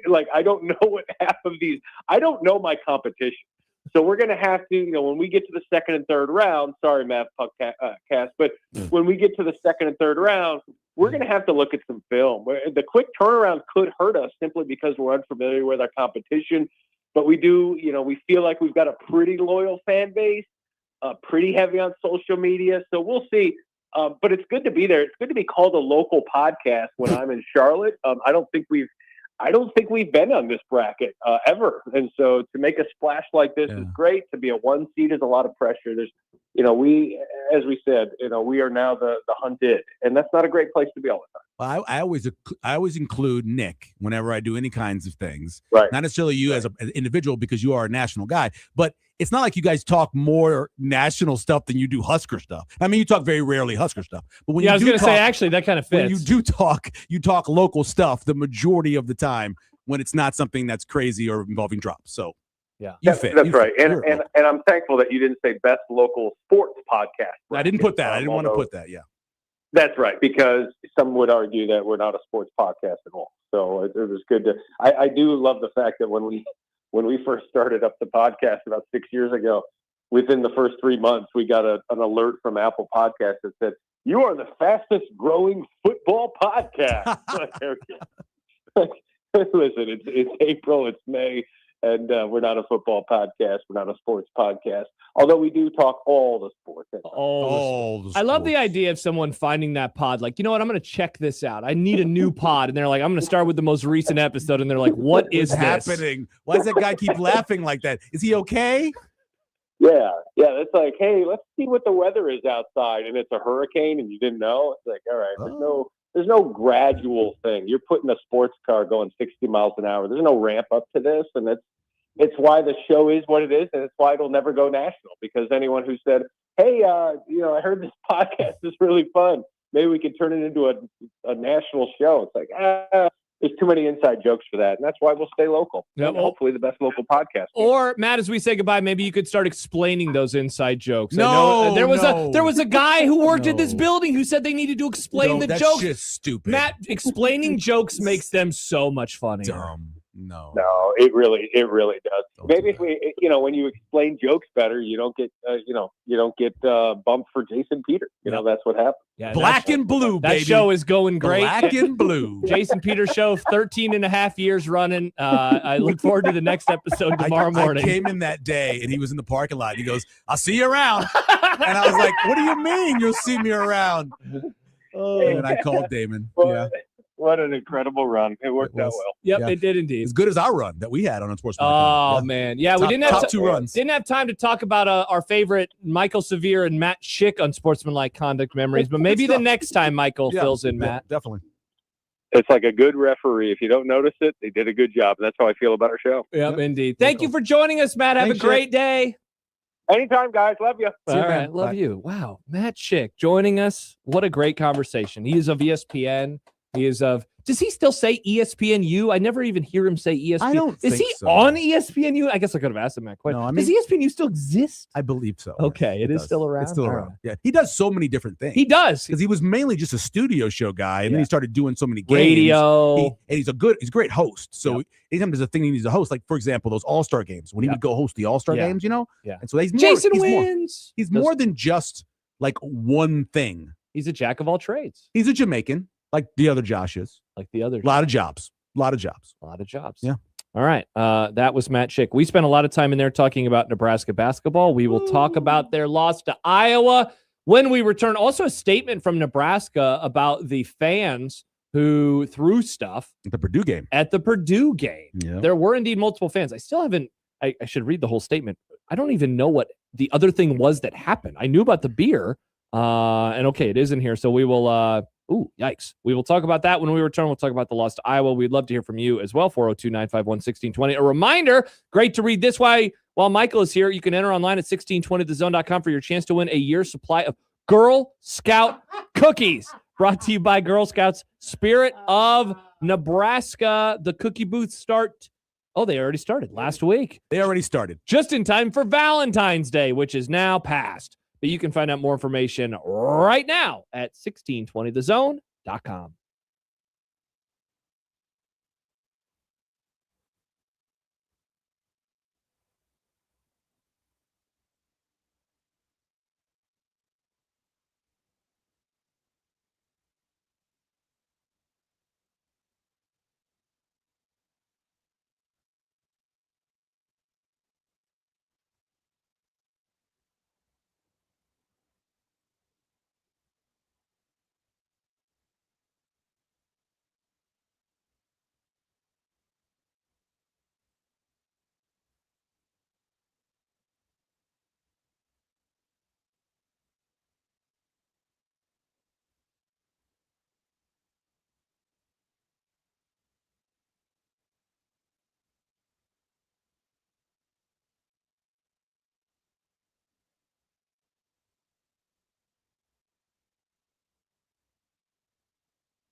Welcome back.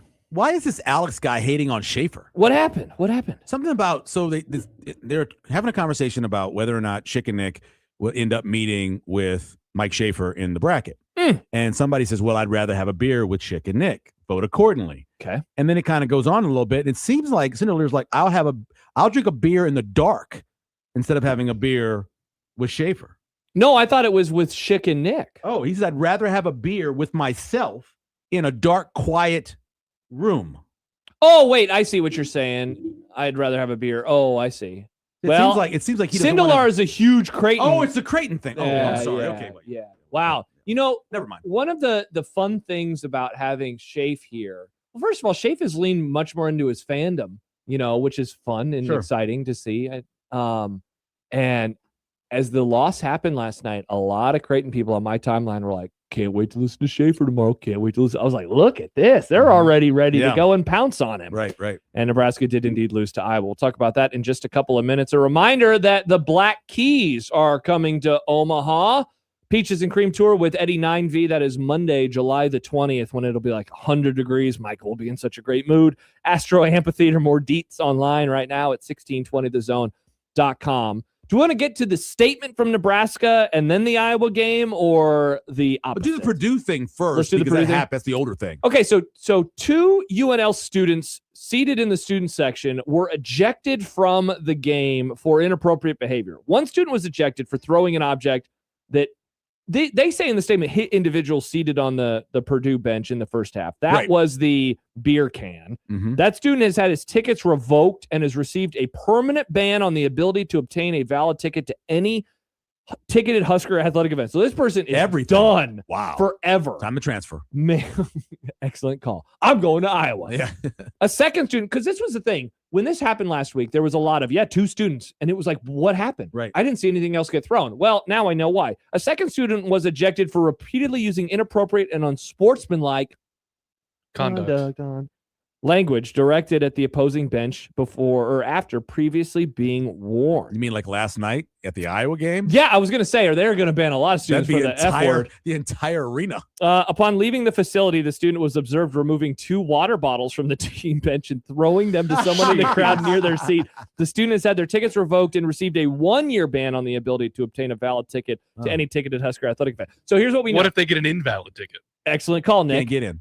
You take a beer can, you throw it on the floor, you're out forever. You steal a water bottle from the bench, throw it into the crowd, just a year. So, interesting. Do something inappropriate accordingly moving forward. There's precedent now. By the way, also, Nebraska Athletics continues to investigate a separate incident involving an unidentified individual. So another thing happened. Whoa. What was going on in that crowd? When you start going through all the video, and it's You're a gonna drunk find a lot crowd, of you're going to stuff? find stuff. But this is good because there were some people from the Purdue side that were doubting, or the Nebraska side that were doubting what Purdue said that stuff was thrown. Yeah. They're like, Which oh, is nothing weird because there was a video of a little can was flying thrown. in. Nothing was It thrown. was flying in the air. You're making up stuff. Well, it's good. saw it. It's good now through the investigation. Okay. They found out stuff happened. So that was what's going on there. So then I guess this does lead us right into the game last night. And let's just fast forward real quick to the very end of the game. And that is Fred Hoiberg. Yes. So we're going to have a couple of clips. One is from the perpetrator, if you will, himself, which Nick, can you stop recording after I play one of these and give us a fun little drop? Because the line delivery of this student, I assume it's a student, is, in my opinion, hysterical. He's definitely a fan. Definitely a fan. So we'll have that. We'll have a wider shot from Herdat because they were at the game last night too. So we'll play the first one, and this is the incident itself. So if you're watching it, you're going to see it. If you're listening, you won't see it, but you will hear, hopefully through the gloriousness of AM radio, you will hear clearly what the fan said. And there's no curse words in here, Nick, so we don't have to worry about any of that. Here's what happened last night. Nice game, buddy! Wondering what he said. It was nice game, buddy. Nice game, buddy. Nice game, buddy. Smack. Nice game, buddy! The nice game, buddy delivery is so funny. Then the woo. Hoiberg is not here for it. Let's get a wider shot. I can't remember, Nick, if there is audio attached to this one, but Herdat was there, and so they were focused on the handshake line, but with all the celebrating in the background. And so the first response, I think, when people saw this today was, oh my gosh, he hit the fan. And as you know, that obviously is not what Didn't happened. happen, We'll play this is a little bit longer. If it was Sip, he would hit the fan.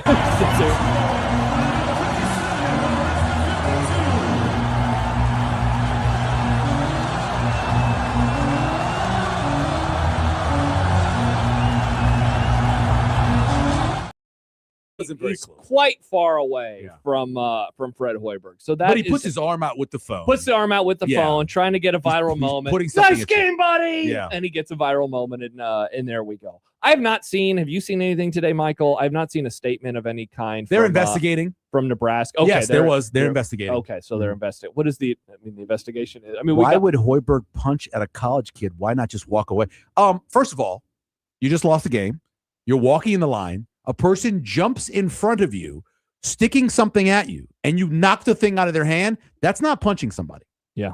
That is simply knocking something out of their hand. They were aiming at you. You don't know what it is. Unless you've been in that situation. Like I've been a cameraman in that situation, right? Mm-hmm. And go on the field. And there are things coming at you from all different directions. So you don't know what's coming in front of you. The guy jumps in front of him as he's shaking hands with everybody. And he just knocks the phone out of his hand. That's all he did. He didn't punch him. Now, if he would have punched him, I don't think anybody in that situation who's been in that situation would have been like, Kellen Houston would have said, nice game, buddy. Left hand, baby. So, hey, America scores. He did not Look at that. Go, USA. Goal, USA. Look at this. America up 1-0 on the Swedes. He was not 4 feet from him. He was not. If he was 4 feet from him, he couldn't have reached the phone. Sonny says, "What would Fred done if said something not as inappropriate?" I don't think it was I don't think he was like, "Don't you call me buddy." The guy just jumped in front of him. The guy who he jumped in front of him. Yeah. It's so interesting seeing the wide shot because it really does give you a much greater appreciation for everything that's happening and how this. Because I was like, "How in the world does the fan get there?" And then you watch the start of the second clip, and it's like, "How did the fan get here?" But he just kind of slips on in. Yep. He's wearing the same color that everybody else, and so that ends up hopping in there. Yeah, like I told you this morning when I first saw it, which is like about 4:30 in the morning. I thought that it was one of the players for Iowa. And I was like, he hit a player from Iowa. That would have been hysterical. I would have laughed very, very hard. It'd be a throwback to the 70s, baby. When coaches punch players all the time. I'm gonna say somewhere looking up right now is Woody Hayes saying, "You get him there, coach. You get him there." Doug and I know. Well, that kid be in Lincoln for the rematch. Let's see what happens with the investigation that is to come from this. Ooh, nice game, buddy. Awesome. Uh-oh. Yeah. Hello. Uh-oh. Hello. And that's why I don't use F9. Go to break. Yeah, it could just happen. Yeah, Nick, I thought that we were having a good segment so far. Go to break. Can you give us another nice game, buddy? I love that so much. Nice game, buddy. Oh, man, that is nice and clear, too. That is It is. absolutely I love the perfect. woo! Now, we haven't gotten the player's camera phone yet, have we? I mean, the player, the fan. Did the fan put it out? I don't know. I assumed that the video and I put the let's see. Like, I want to see the fan. I'm gonna play this again. This. Nice game, buddy.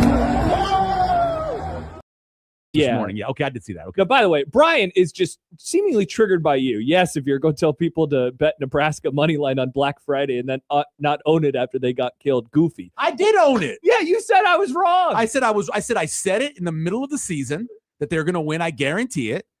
Things changed. They lost their quarterback. Things changed, but I bet it, dude. Yeah, I bet it. I lost it. That happens. There you go. I don't know what that has to do with this situation. It's definitely a different situation. Different sports, in fact. Different sports. 3 months later, in fact. So Nebraska falls. One question. We'll go to break and we can actually talk about the game. Is anything, in your opinion, going to happen with Fred Hoiberg from this? Should anything happen from Fred? Like, in terms of a punishment, a slap on the wrist, certainly not a suspension, right? I don't think anything happens. He didn't. Yeah. Again, he didn't strike the person. Nice game, buddy. All he did was knock a phone, knock something that was pointed at him out of the person's hands. Yeah, that's why. And like he chased the guy afterwards. Immediately he posted the assistant. He goes, he pointed at that kid. Yeah, because he didn't know what it was. No, I don't think anything happened. Yeah, I don't either. If he makes contact with the actual student or fan, I could see maybe they say something. But other than this saying, look, it was a weird situation. You had a court storming. Somebody jumped in the line.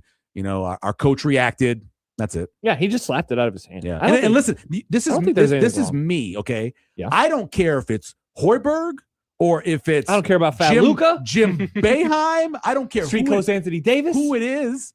I don't care. I don't have any fandom Wrong day towards them at all.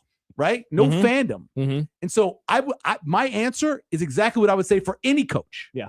If it was the opposite way, if it was the Iowa coach and it happened to him, he did the exact same thing, I would say the exact same thing. I hope the same thing happens in a month. Nebraska beats Iowa. They storm the court. Fan runs on. Nice game, buddy. And then he knocks it out of his hand. And then he knocks it out of his hand. Good for a him. full circle, an eye for an eye, if you will. A phone for a phone.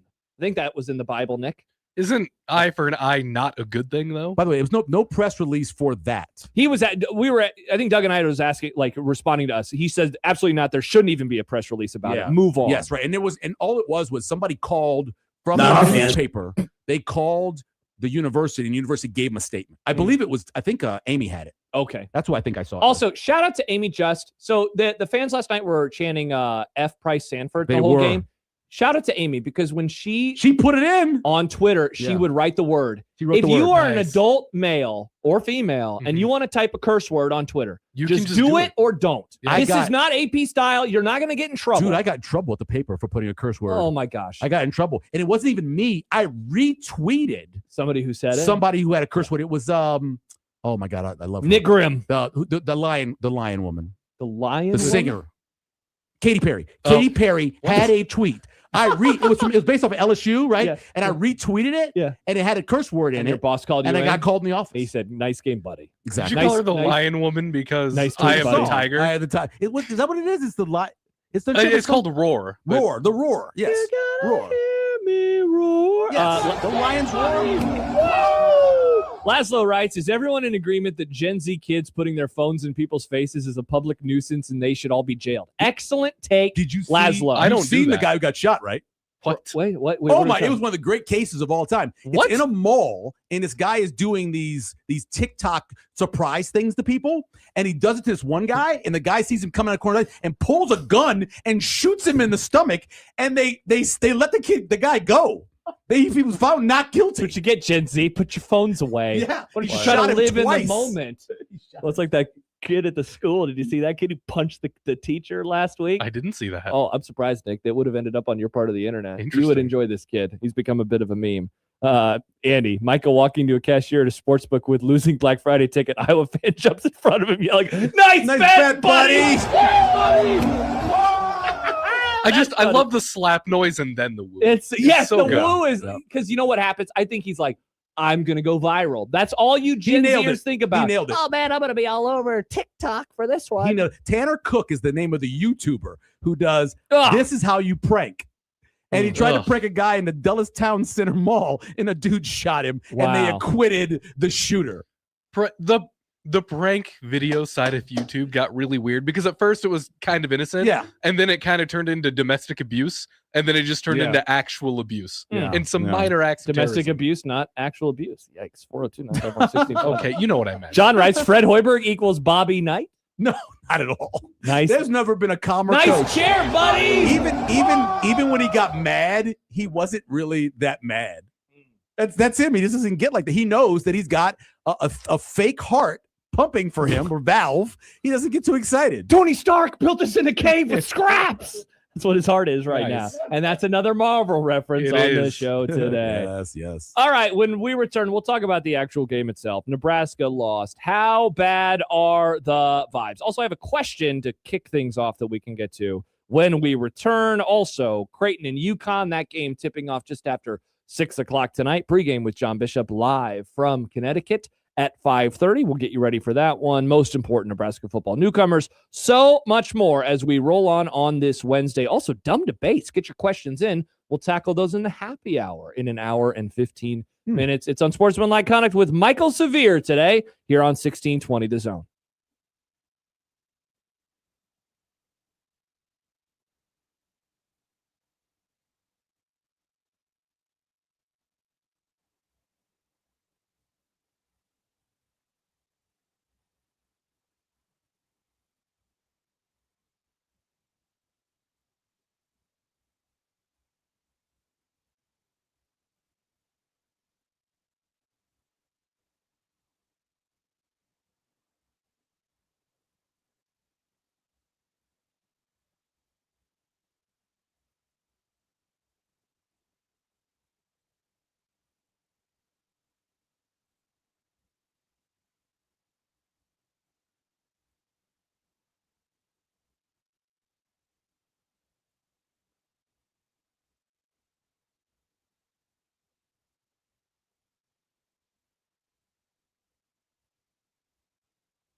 Josh Peterson, Michael Severe, Nick Grimm. It's Unsportsmanlike Conduct on 1620 The Zone and 1620thezone.com.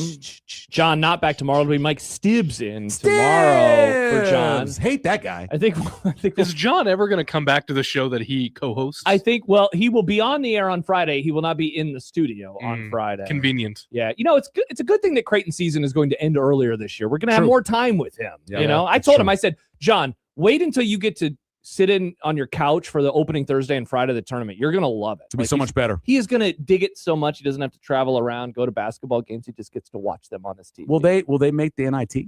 No. I mean, the Crown takes precedence. And but they won't make the Crown now because they changed it to where you have to be in the top 2 and then there's a wild card. They're not going to be there. Yeah, and it was 4 last year, but now they're on. I wanted to give Matt props for this, and I forgot to. He asked a question of John Walker about, will they accept it? And the Crown or just anything? Just anything. And it makes me wonder, I'm just wondering if that's going to happen. If they're just we're good. We're ready to be done with this season. A lot of these guys are coming back, right? I was going over it with Jacob Padilla, and you're talking 6 or 7 guys back, folks. So you are looking at maybe getting them more time and maybe having some guys be healthy. I understand not doing it because you want the season to be over, but at the same time, you do have a lot of young players who you'd like to get more experience. Yeah. We'll talk about Creighton and UConn in a little bit. Let's tackle the game, though, last night. You said something on yesterday's show, and I couldn't stop thinking about it this morning as I was reading some stuff and taking in some reaction to the game last night. And it was essentially this season has all been about building towards the first game of the tournament and getting that one win. Right. Everything else is window dressing. Yep. And I couldn't help but think about that because the conversation now has swung so wildly back into, oh my gosh, are they even going to be able to do that? Which is funny because the tournament is still a month away.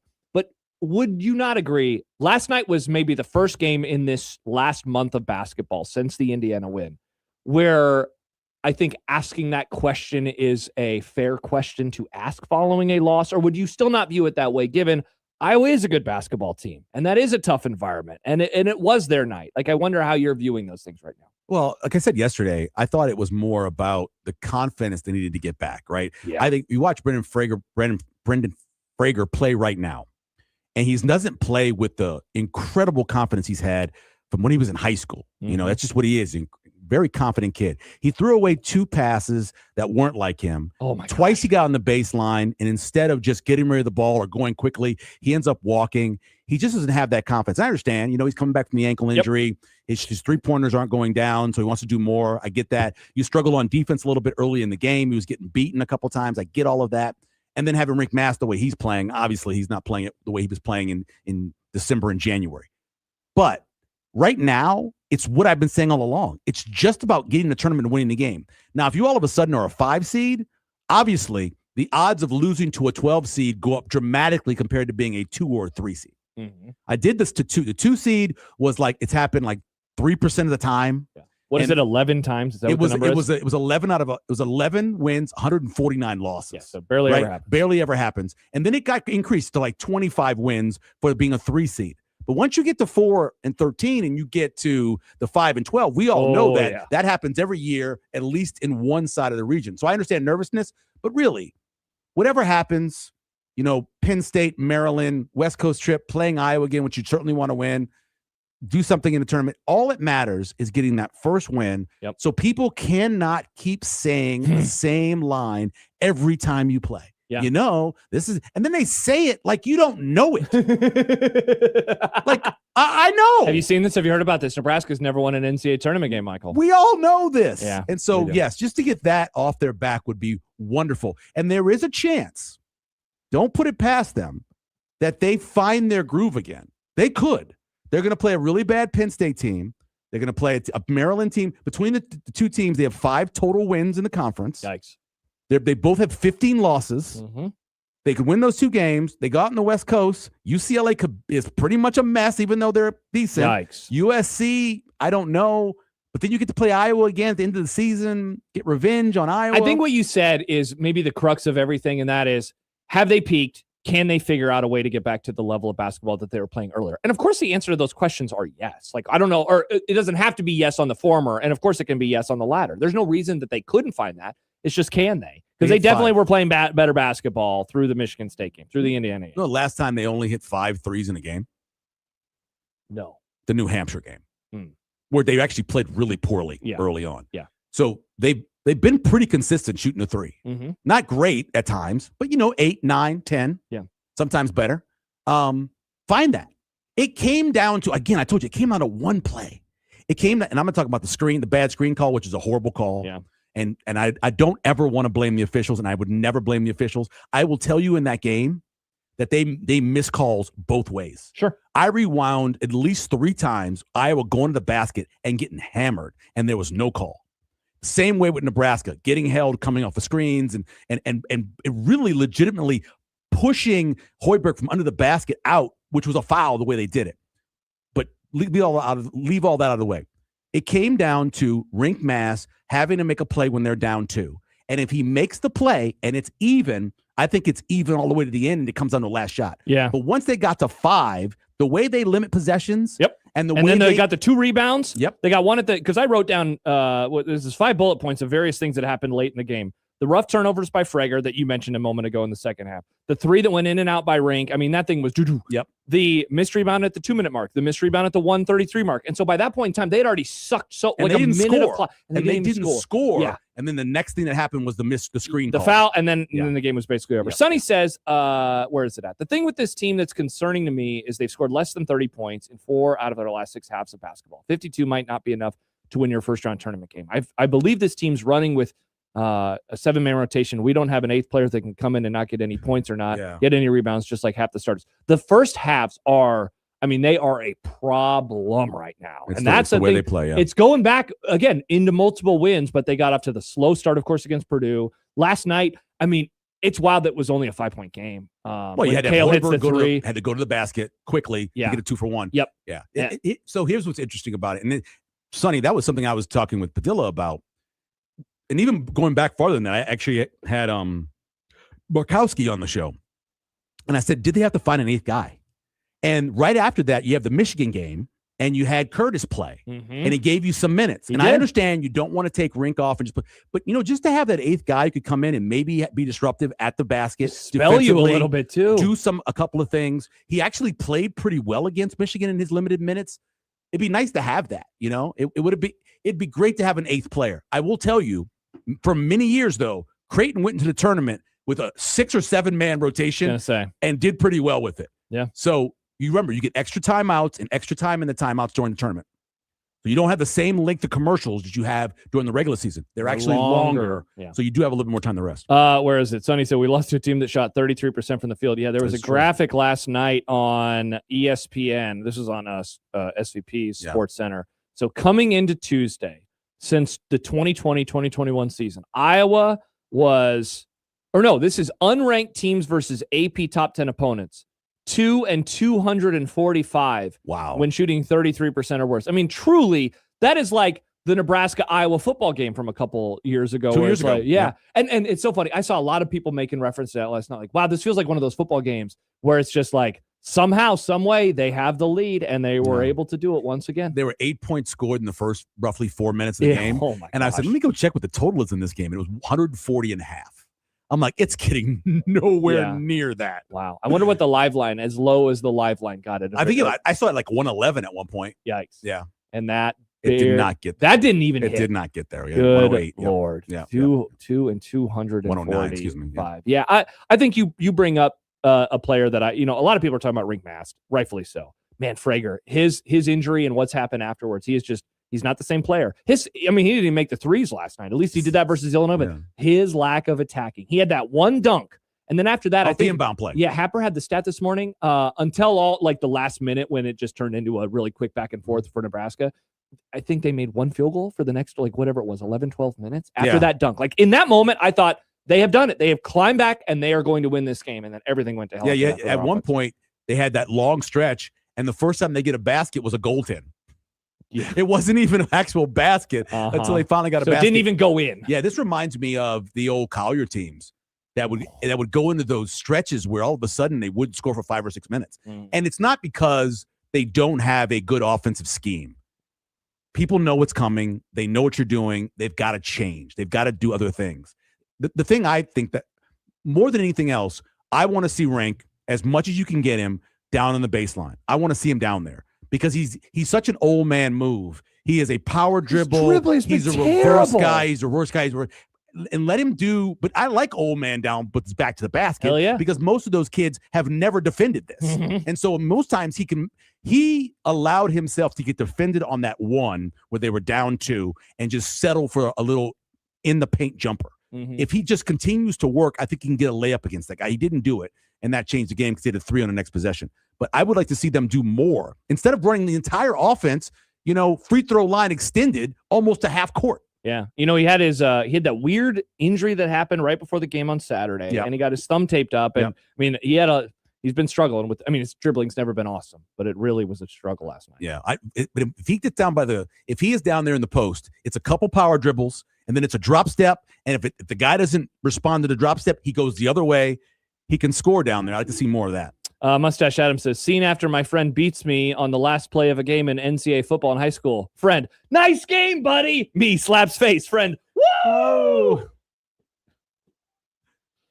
Oh, I'm still laughing at the nice bet, buddy. That was funny. That guy Brian wanted you to own up, and you didn't. Now he's been quiet ever since you're I'm sorry.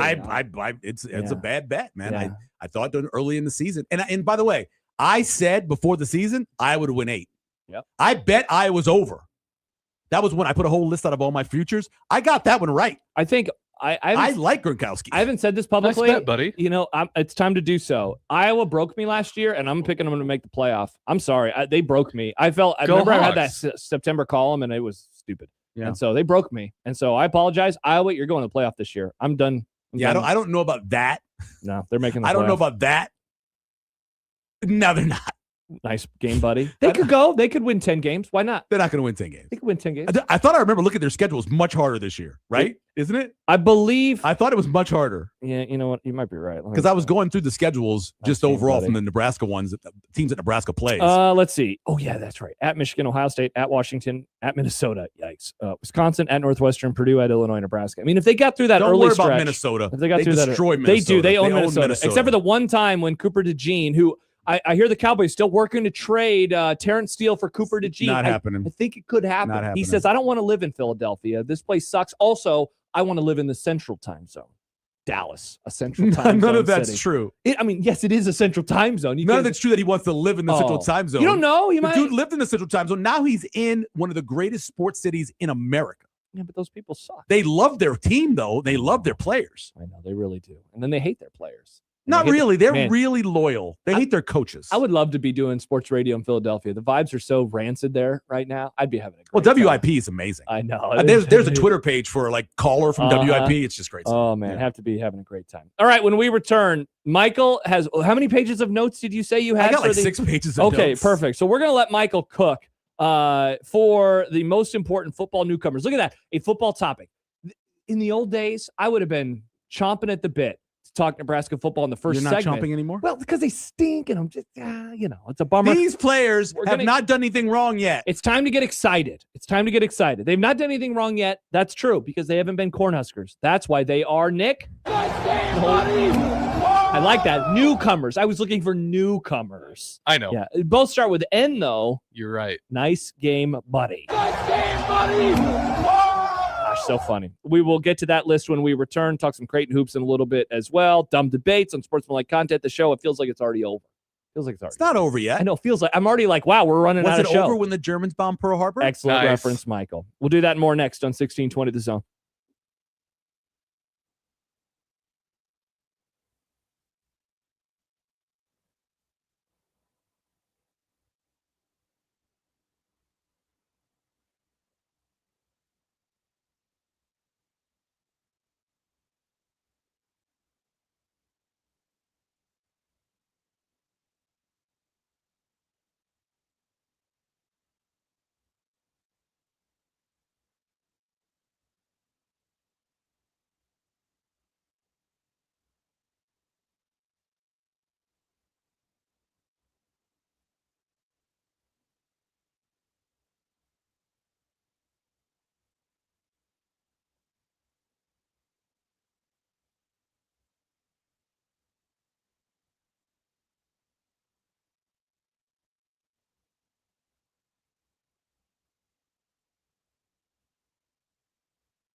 Welcome back. It's Unsportsmanlike Conduct on 1620 The Zone and 1620thezone.com. Also, zonetv.live, the 1620 The Zone YouTube channel. Got a text from the 402 that is just an eagle emoji. Ooh. Yeah, well, you don't have your wife. No, it's not. It's not her phone number.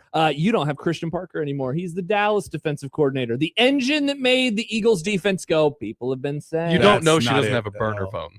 That's true, Nick. That's a good point. I remember when Walt had the burner phone.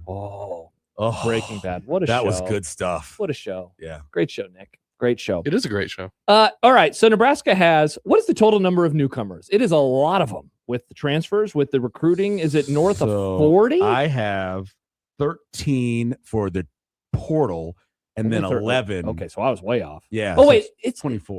That's the only. I have 13 for the portal. I thought it or was 14 for the portal because I did 1A, 1B for the top one. And then the high school one, along with that kicker guy, that made it 11.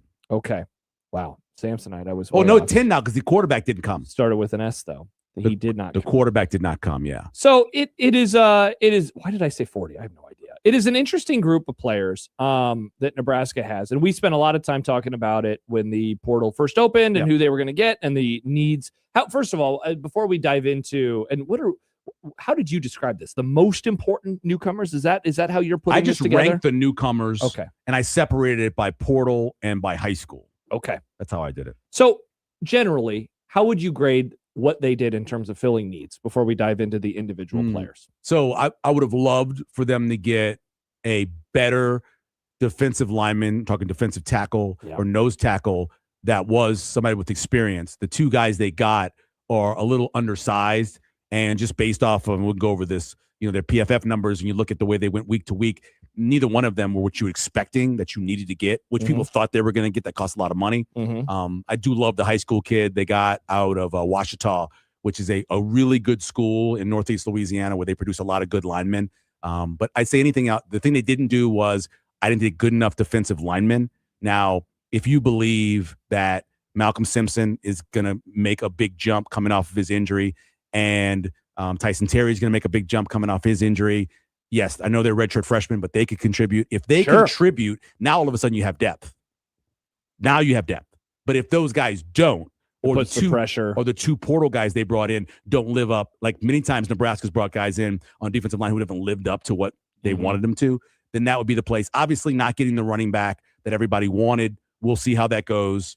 The other spot would be, did they get a good enough guy to play right tackle? Is Tree Babalade good enough to play right tackle? From what you see in the numbers, he looks like a guy, and at times I've watched him, that's going to probably at the next level, if he makes it, move inside because of his footwork. He gets beat on speed rushes. He gets beat on that kind of thing. Big physical kid, can run block a little bit. Doesn't necessarily get the greatest bend. Like, he's more of a heavy-legged waist bender than he is a knee bender, which is not great when you're his size. But if he does at least do half as good as what they had last year at right tackle. Yeah. And remember how bad right tackle was. Oh, yeah. Whether it was injury or whatever else. Nice if he does that, buddy. I like both the guards they brought in. Okay. Both of them have Power 4 experience. I think they can be pretty good. And especially when you tie them with one of the better centers in the Big Ten. And if Pritchard continues to play the way he played over the last 3 or 4 games, could be a good offensive line. They asked Sam on the morning show today, Shafe did. He said, who is the best player on the team? Ooh. Best player. And I thought, first of all, what a great question, because I haven't thought about it from that perspective. And he said 3 guys. He said Pritchett is one of them. I'm trying to remember who the other 2 was, but he was one. He was when he's right, he could be one of the top 3 players. So I would assume in terms of draftability, he was just like important and how good they are. I'm going to go in my head draftability. Yeah. I would say it's Pritchard, it's Noweri, because he has the potential to be a first-round pick if everything comes through with the way he can play. I think he said Austin Evans, and I think he said Isaiah Hunter. And then the other guy I would say would be the recruit, the cornerback who's only going to be a freshman. Oh, yeah. The top-ranked player of the entire class, Danny Odom. Danny Odom has the potential to be, I'm going to start as a freshman. My junior year, I'm going to the NFL. I would say out of just talent, I think those 3 guys probably would be the highest draft potential. Well, gosh, in terms of raw ranking, he is among the highest-ranked players Nebraska's gotten in my time covering. Yeah, he got moved up to being a 5-star from being a 4 composite at the end. He's a 24/7 composite, 19th ranked player overall, second in his position. It even went up more after he went and played in the Navy. I don't know if he played the Navy game, whatever game he played in. Yeah. It even went up more when they saw him at that. I mean, if you look at his numbers, and he's a two-way player, right? So he played on the district basketball team, district-winning basketball team as well. You look at his numbers, the 45 tackles. Usually, if you're a really good corner, they're not throwing at you. He was leaving his guys. You go back and watch tape and come and making plays. Yeah, all over the field. That's interesting. He's that good. And he had just 10 games, right? 45 tackles, 3 PPUs, not throwing at him a lot, 2 picks, 2 forced fumbles. That's just 10 games. So he's like always making the plays when they do attack him, and then he's also making plays even when they're not attacking. Yeah, he's a ball. Pretty interesting. Wherever the ball is, that guy's hitting somebody. All right, so let's dive into these newcomers. Joe in Vegas says, is Michael going to talk about INT, the turnover machine? Because remember, that is what he is calling Anthony Calandria. His nickname for him is INT, instead of Ant. Instead of Ant. Not Ent. No, ooh, we are Ents. That's a Lord of the Rings reference, Michael, which I know that you love. I watch them. I hate them. Yes, They're tree indeed. people. Yeah, they're tree I people. remember. Yeah. I remember that's the the part where I remember looking at my wife going, what the are we doing here? She said, we still got 3 hours left of this movie. Settle down. Here? What's Settle wrong down. with talking tree people? It was Great movies, Michael. Great movies. Fantastic movies. Yeah. Okay. Are we talking about Calandria? I have to imagine that he is. So honestly, We're doing most important. He is, of course. I put 1A, 1B. Yeah. Because the most important portal addition on the offense is Anthony Calandria. Of course. He is the quarterback. Obviously Ant. It's obviously Calandria. It's AC, whatever you want to call him. Tone. Int. And Tone, right. Yeah. But then 1B is Owen Chambliss. Yeah. For 3 reasons. One, he knows the system. He knows what he's doing. He's an Orich guy. He is the run and tackle guy they didn't have last year because Vincent Shavers, I thought, got a little heavy, didn't necessarily look the part of what he should have been physically. And they had nobody else because the next best chance they had was a freshman who got banged up during the season. So they never really had a running hit. He's that guy. Let's listen. He's 6'3". He's only 204 pounds. Okay. But they took him at times so we talk a lot about, let me just get into this a little. 4.25. Okay. You hear it and you go, oh, it's different. It's different. It's very similar to a 3.35. The difference is that weak side defensive end, many times in many systems, is a little bit undersized. Now, he'll put his hand in the ground, but sometimes he'll stand. One of the great things about the system, especially like when TCU ran it, they would have a guy who come in on third down. That may be Chambliss. It may be Willis McGahee, who is going to be a designated pass rusher, who is playing that weak side defensive end.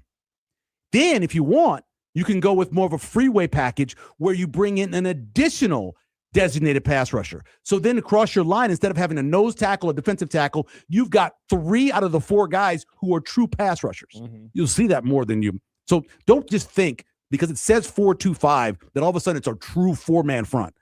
Watch how they play and watch how they line up most times. But this guy made 110 tackles as a sophomore. He had 9.5 tackles for loss, 4 sacks. And one of the things I like to do is to go and see what they do weekly on Pro Football Weekly. Every single week for linebackers, he was in the top 10. In the whole country. In the whole country. He ended up being the 4th highest graded linebacker at 85.5. Nebraska had no one like that on the team. Yeah. The one guy that would kind of traditionally have the big numbers was Buddha Wright. That was about the only one. He was good across the season. And the fact that he knows it, can help teach it, and can be a run-hit linebacker. I think I put him as the second most valuable, but I went 1A, 1B offensive. What do you think of Chambliss? Because we've all been wondering now that Orich has taken the step up, at which he has had quite the meteoric rise, right? From lower level, what do you think about Chambliss also making that jump from the Mountain West to the Big Ten? Yeah, he's a run-and-hit guy. I don't think that you're going to have to worry much about the concern you'd have with going up from that level. And by the way, they played some good teams, right? It wasn't like they didn't. Yeah, sure, of course. But the concern you'd have is what happens when he ends up getting a guard from the Big Ten on him in the second level. And size. He is just what he does, his athleticism, that's not going to happen very often. You're not going to get the issue. And you saw it a lot with Shavers where he didn't necessarily use his instinct to pick the right hole. You don't see that with Chambliss. And the good news is, and I hope Shavers, I like him, follows me on Twitter. He's a good kid. But Dexter Foster is more of the second linebacker. The 235, 240-pound guy who is more of the plugger, who fits more in the system, opposite of the guy who is the run and hit guy. So there may be a chance that the 2 transfers may be your starters at linebacker. We talked about Calandria yesterday. Is there anything else to add to this discussion beyond the obvious of course, he is the most important player. He is the quarterback. The quarterback is always the most important player. Is there anything else to add that we haven't hit on before or that you found or that you wrote down? Here is something I would say about him is he played under a guy in Dan Mullen that really understands offense and understands he does. to make the guy who is your leader, your quarterback, to put him in the best possible situation to succeed. Now, we don't necessarily have seen that in these year and a half that we've had under Holgerson. Dan Mullen does it. And so maybe he may have picked up some stuff he didn't have at Virginia that he has now because of that year in UNLV. Yeah. And you can't judge it because you got to see how he's going to be at this level again. But maybe that helps him. That whole quarterback room is going to be so interesting to follow over the course of the next month and a half. Because Did you read Sam today? Mm-mm. Sam said that he believes the quarterback competition is more of a competition. Interesting. He said, he goes, no one else is viewing it that way. He said, TJ Lateef is not going to just let this thing go. And he said, Danny Kaelin throws dimes. Yeah. That was his quote. And I'm like, maybe. I mean, they're paying a ton of money to Anthony Calandra to come in here, who's a senior, who's got all these snaps, 3 years of being a starter for most of those games. I don't know if that's something that's going to really happen, but I hope they do open it up to a competition. What would surprise you more? Lateef is the starter, Lateef is third string. Lateef is third string. That would surprise you more. So you think he'll be second? I think he'll be second And string. Danny Kaelin third. Well, the funny thing about it is you always want to try to get that other quarterback to be as similar as you can to your starter, so you're not changing things. And as much as Kaelin does have a really good arm and can do some things, he's not that mobile.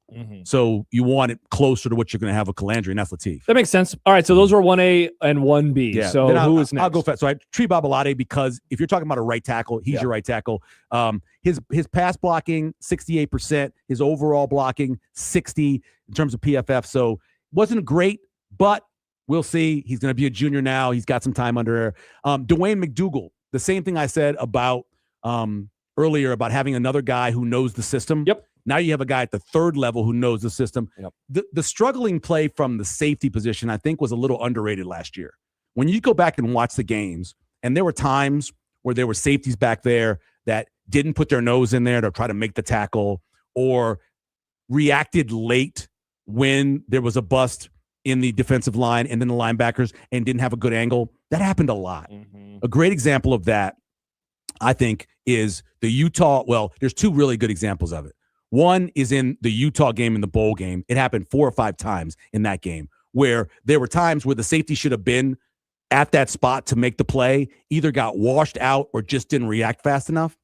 And then the other game is Penn State. Penn State, there were so many times where the linebackers, whether it was Shavers who got banged up in that game, whoever it was, never got to where they needed to be, even though it was right in front of them. They were looking at something else, weren't paying attention. It was coming right at them. They didn't get in the play. And then you got, say, Guthrie, you got to make that play. Yeah. That's on you. Yeah. And he didn't. And so bringing in some experience back there at the safety spot, I know people are just saying Guthrie's going to be the safety. I don't know that's the case based off of the tape. I know they like him. But I think McDougal is one of the starters. And then I think it's up for grabs for the other 2 safety spots if you're going to have that, if you're going to play a third corner. Interesting. So listen to him. Here is his year. And this is McDougal? This is McDougal. 399 coverage snaps. 0 TDs allowed on him. The safety, you don't get a lot on you, but still. Sure. 4 interceptions, 3 PBUs. The passer rating allowed when he was covering somebody was 31%. Yikes. 31 was the passer rating when he was in coverage. So, again, really good player. I think he's the other guy that's going to be back there and going to be able to lead the third defensive level. Jashir Whittington, because we talked about size, right? Yep. You need more size in there.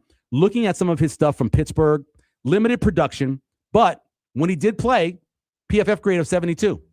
So better than what they had. Real quick, what's a number when you're looking at PFF grades? As America just survived a power play by the Swedes, by the way. What's a PFF grade that, like, the bare minimum kind of that you're like, okay, that's the level Upper that I'm hoping 60s. for. Yeah, that's what Upper 60s. And once you get into the 70s and you get in the 80s, that's premier. Yeah. Quasi Gilmore, because I believe they need to have another guy that's experienced Mm-hmm. to step into that spot, the wide receiver out of UCLA. I like that he's shifty. I like how he responds after getting hit. Mm-hmm. Go back and watch the USC game. 2 or 3 times in that game, he caught passes, got hit, but broke the tackle. One time he scored a touchdown. I like that about him. Where would you say his importance level is in that room? Like, if we're in agreement that Isaiah Hunter is 1, I think he's 2. He's 2, I and think then he's Barney 2. is 3. Then Barney's 3, yeah. And then one of those freshmen, I think could really contribute. One of the two freshmen. Yeah. Don't know which one, but one of the two. Okay. Then you go with the other guard, Mabinga out of LSU, because if he's going to be starting at guard, again, you got to put him next. Yep. I mentioned Dexter Foster earlier, the linebacker out of Oregon State, 6'3", 236. That is a linebacker. Yeah, I was going to say. That's the kind of guy that makes Sip just absolutely it moved, right? That's Sip. Just 7 games. 52 on a really bad team. Yeah. 52 tackles, 3 tackles for a loss, 4 quarterback hurries, and a pass breakup. Nice game, buddy. And only played 7 games. Jason Shiggs is the guy who is really the wild card, I think, right? Because you look and you go, it's Townsend. Yep. So you go back and you look at some of the games he played in. He actually played in a game that I had a chance to watch, going back and looking, right? He had, in that game, 4 pass breakups. He had an interception, and he came downhill and made huge tackles. He only weighs about 175. But barely more than me. In the deep safety, he comes out of it. Remember I was talking about guys not seeing it, anticipating it? That's not him. He's coming downhill. And if you try to go over his head, he's going to go back there and knock the ball away, or he's going to pick it. So he could be that other guy at safety. You could have the 2 transfers back there. I don't know. I wouldn't be surprised. Okay. And then I put at 9, Jack Wills, because you got to have a long snapper. And if I'm right. Yeah. So I know he got turned down. Gaelic got turned down for his 5th year, correct? I believe so. And I think they were appealing it, but I don't believe he's going to get it. Yeah. So listen, you don't want to ever take it mention to the guy judge. again. You don't want to mention him again. Yeah. You don't want to mention Jack Wills again. Yeah. If Kevin Gaelic's gone, you got to put him higher. And then it's Brendan Black, the other guard, who's going to start. Victor Evans is an interesting cornerback out of Florida International. They actually played against Sam Houston State, a game that I watched. 6'1", 180, incredibly long. I think his arms touch his ankles. This kid has got some ridiculously long arms.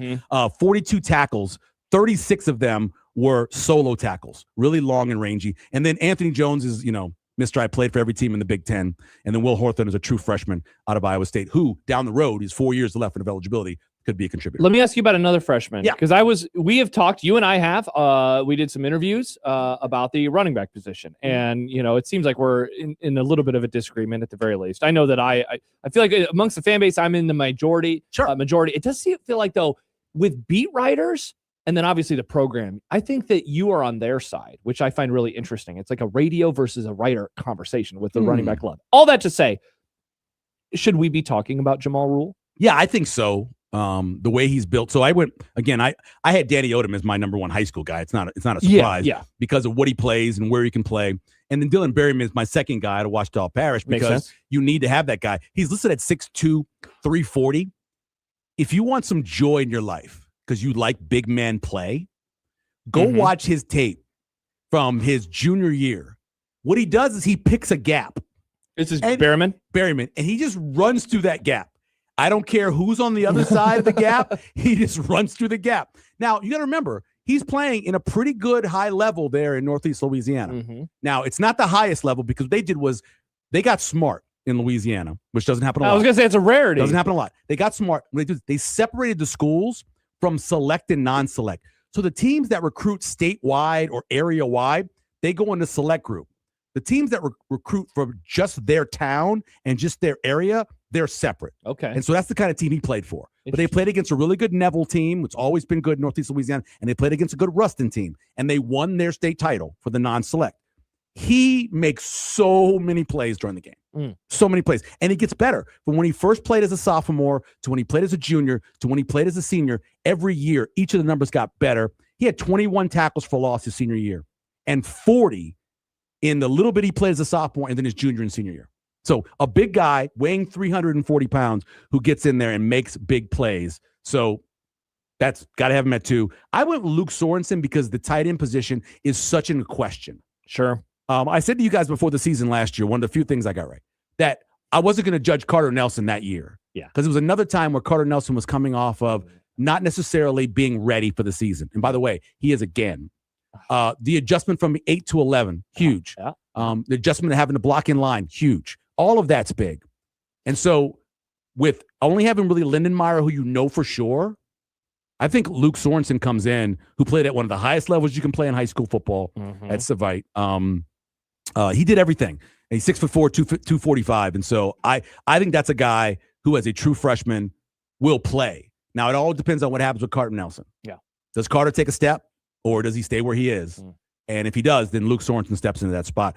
25 catches, just 25 catches. You don't get a ton in high school. Yep. 288 yards, 3 touchdowns as a senior, but he had over 42 catches in his career. And he can play in line. Okay. In line already, knows how to do it. He can block in line. He's got good hands as well. Then I put Claude Impuma because his potential at offensive tackle, at his size, 6'7", 308, his potential is I don't remember the last time Nebraska had a tackle with it's probably Javario Burks. The last time they had a tackle. It was a class of 07. Where you say to yourself, that guy can play in the league, I'm pretty sure. He was a part of the Arizona 5, right? That group with Prince and who else was in that group? Wasn't he? Yancey, William Yancey, and a couple other guys. Yeah. I look at him and I say, 20 years ago. It's a long way to go. Obviously, he's only played 2 years of football, but you give him a chance, and maybe by that redshirt sophomore year, he's a great tackle. Yeah. And so, anyway, Claude Impuma, I got him in there. He reminds me a lot, and this is one of you, I say these all the time. This is really too far over my skis, but he looks like Jonathan Ogden. Sorry. Yeah. Yes, I know. One of the greatest tackles of all time. Ever, yeah, for sure. And then number 5, I have Jamal Rule. Okay. Yeah. Interesting. I have him at 5. They beat out Michigan State, Vatek, Syracuse. I know he is only the 34th best player in North Carolina. And you'd go, so what does that mean? Is he going to come in right away and play as a freshman? I think if you go watch his tape and you see what he looks like and you see how different of a build he is to the other guys, I think there'll be a spot for him. So if it is Mekhi Nelson who starts and then Mosey maybe plays a little bit more on third down, the next person up could really be Rule. Yeah. As much as I'm cheering for Connor Booth and him doing well, and it's nice to see Quentin Ives finally get a chance to stay healthy. Yeah. But I think just by watching Rule, so 173 carries, over 1,300 yards, and 16 touchdowns as a senior, and he caught 25 balls. Man, I almost want to say it's almost like not required, but darn near necessitated. Oh, yeah. He becomes the third guy. Like that would be so valuable to go into 2027 with him as the third guy. My comp for him is Jordan Mason. You know Jordan Mason? Yeah. Yeah. So he played at Georgia Tech. If you go back when he played at Georgia Tech, ran real high, carried a lot of weight, and then got in the league and been banged up a lot. But that's who he reminds me a lot of back in high school. All right. So important newcomers. Obviously, there are the top line guys that we all know. That's a good breakdown of all those dudes. And then, so I mentioned the 2 wide receivers. So Larry Miles, who played every time this kid played, he played in a big game. That's like what's like being in Florida. And every time he played in the big game, he had a big game.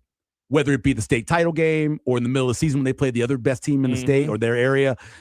He's just he's a tough kid. He also runs the ball a little bit. As a senior, 88 catches, 1,100 yards, 10 TDs, 12-6 a catch, and in the state semifinal game, championship game, he 10 catches for 169 yards. Wow, so he showed up at the most important He shows times. up at the biggest times. Yeah. Interesting. So there you go. Really a list of a lot of the most important players for Nebraska football that are newcomers in 2026. All right, when we return, Creighton and UConn, that game now less than 2 hours away. We will talk about that. We also have content coming up this hour. We have dumb debates coming up in the happy hour and more. We will get to that as we continue on. Michael in today for John, who is getting ready for that Creighton and UConn game. We will talk about that when we return here on 1620 The Zone.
Welcome back. It's Unsportsmanlike Conduct on 1620 The Zone. We have dumb debates coming up in a few minutes. Also, a reminder that Young the Giant is heading to Omaha this summer. Monday, August 3rd at the Astro Amphitheater. You can enter online at 1620thezone.com for your chance to win. Tickets go on sale on Friday. Pre-sale tickets tomorrow with code ZONE. ZONE. I've seen Young the Giant twice. They're great. Yeah? I love them. I like Old the Tiny. Haha. Yeah. Michael had something Talk for about us. yourself again. So quick, real quick, early dumb debates. Ooh. Okay. The question is, how do you open up and eat your chips? Oh. I have never seen anyone ever open up their chips the way that Nick does. How does Nick Have open you his seen chips? Nick do his chips? So he tears it somehow to where it's completely open. What? Yes, I watched him do it the last time I was here. And he tears it to where it's completely. I've never seen that before. Yeah. But how do you open your chips? I open it like you just like did. I So- just did, right? How do you do that? You open both ends? So what do you do? No, I open it the normal Like way. this, yeah. Unless I'm doing a show like this, then I want like a plate, right? It's Okay. easier to get out so I don't have to Okay. like reach into the So bag. you tear it here, or do you get the bottom part? I tear it there at the seam. And then it's like You it's make like a little chip plate. It's I like don't when- even have to do that. It just It comes just apart. goes like this. Yeah. Wow. Okay. Why do I've you want never a seen chip anybody plate? before. Well, it's if I'm on the air, if I'm doing the show and I want chips, it's I mean, easier it is to easier to just. This is how he eats Yeah. it, like that, Yeah. So it's like you don't see the camera. The chip plate, like this. It's way easier to eat instead of just ripping my hand in there than like sometimes getting chips are really greasy around the Cheeto dust bag. all over I you. did have a roommate that ate Cheetos with chopsticks. I'd Cheeto say dust. do that. Out of the bag. Cheeto with dust. chopsticks. I was eating after lunch today. I had a few salt and vinegar chips. Yum. And I had You are so old. yeah, you always said that, and I had a lot of salt and vinegar dust on my fingies. Mhm. So yeah, Cheeto dust. Try the chip plate sometime. Chip plate. Maybe I will. I love chip Interesting. plate. Wow. All right, there you go. An early entry into dumb debates. Yes. We will get into that in just a few minutes. By the way, before we talk Creighton and UConn, seeing this from Amy Just, the Big Ten will not be taking disciplinary Of course action not. against Nebraska coach Fred Hoiberg for last night's post-game incident. They Of course said, following the conclusion of the game, blah, blah, blah, brief encounter occurred. The conference has discussed the situation with both institutions, is not taking action in relation to Coach Hoiberg, appreciates the efforts by Iowa's administration to address post-game security protocols in the interest of preventing a similar occurrence from happening in the future. So Good. they don't want this Good. to happen again. Woo! No more nice game buddies. Yeah, it's funny. They used to always have to make sure that they kind of like tarped off around the court. Now they're going to have to do it like all the way around even the table to make sure that nobody can just sneak Well, on. I like Schick's idea of having the clock. Now I will say this: That was nobody funny. listens. So when we're down there in Minneapolis, when they rushed the crowd after they beat Nebraska, Yeah. I'm down there on the field, and I'm waiting for it to happen so I can get some video of it and Can't believe everything. they stormed the field after And beating they're that Nebraska playing team. constantly. Please do not enter the field of play. Please do not. And they play. And they had all these guards with signs saying "Stay off the field." It didn't stop thousands of people from jumping down that 8-foot wall and going on. They need to do, dare I say this, Michael? They need to do what Texas A&M does, because I don't know how they keep everybody off that Have grass. you seen how high it is? Well, that's true. That And it you is. have the thing in front of it Yeah, too. because I had a friend who was at the, a couple friends who were at the 06 game, the Maurice Purify game, Oh, yeah, and they hopped on the field afterwards and they got yelled at. I bet. A&M fans were so pissed, those fake soldiers. By the way, spoiler alert. I realized that earlier. I'm going to give a spoiler alert for the men's hockey game. So if you don't want to know, just give us like 5 seconds here. Maybe a 15, a full Patino. 3:26 to go. America's still up 1-0. 33 shots versus 28 for the Swedes. And Sweden has had a couple opportunities. They have not taken advantage. So they are trying to tie that one in the quarterfinal. All right. Spoiler alert done. No more hockey talk. Thank God nobody here, I guess, outside of me is really caring about this game. I guess I've seen Nick look at it from time to time. Husker Country Doc writes on YouTube, Cheetos are gross. I love Cheetos. My wife makes this thing called her Cheeto casserole. Yeah. Where she takes half of the regular ones and half of the red ones. Yeah. And she mixes them into a bowl and eats them that way. She Interesting. won't eat one by the other. She eats them together, her Cheeto casserole. During COVID, I saw a rash of Facebook cooking videos where Mhm. people would just coat everything in A red lot of hot Cheeto turkey for Thanksgiving. Uh-huh. That's Yep. disgusting. Yep. I've not tried it. I think they're okay occasionally. I don't eat them a lot. It's not one of my favorites. I don't miss COVID. No, I don't either. Good take. Yeah. I'm not going to lie. Oh, man. That's right, because you were awesome. like not watching sports It and was just pretty getting caught up awesome. on shows and stuff. And I was just, I'm doing the show from my basement, and I'd get up at like 2:30, and I'd watch the overnight Sports Center and do the show, and then Sports finish still the aren't show. back. It was. I know it was a horrible time for a lot of people. It, didn't get my hair cut, didn't shave. It was a Didn't have to have a 6-hour barber experience. Didn't have any of that. Nope. It was. It wasn't that bad. There were only two positive things in my life about COVID. What? I was an essential worker, and I had to be at my job at like 6 a.m, right? Yeah. There was no traffic. I could leave my apartment like 5 minutes before I had to be there. I bet. And the gas was so cheap. Yes, the gas was cheap. Gas has been going down. You know what else happened during the COVID season? Creighton made their first ever Sweet 16. Nice transition. They will not be making a Sweet 16 this season. Not in the COVID season. No, in the COVID, the year that followed COVID. Yes, but yes. I always considered the COVID season the one where with no fans and okay, March not Madness the year without. they just got rid of yeah, it. Okay. yeah, but the fall. Oh no! Spoiler alert! I think you know what happened. Sweden has tied it with 91 seconds left in the third period. So another overtime game. Would that be the third OT game of the day in the Olympics if that happens? Yikes! Not great. Creighton will not be making it to the Sweet 16 this year.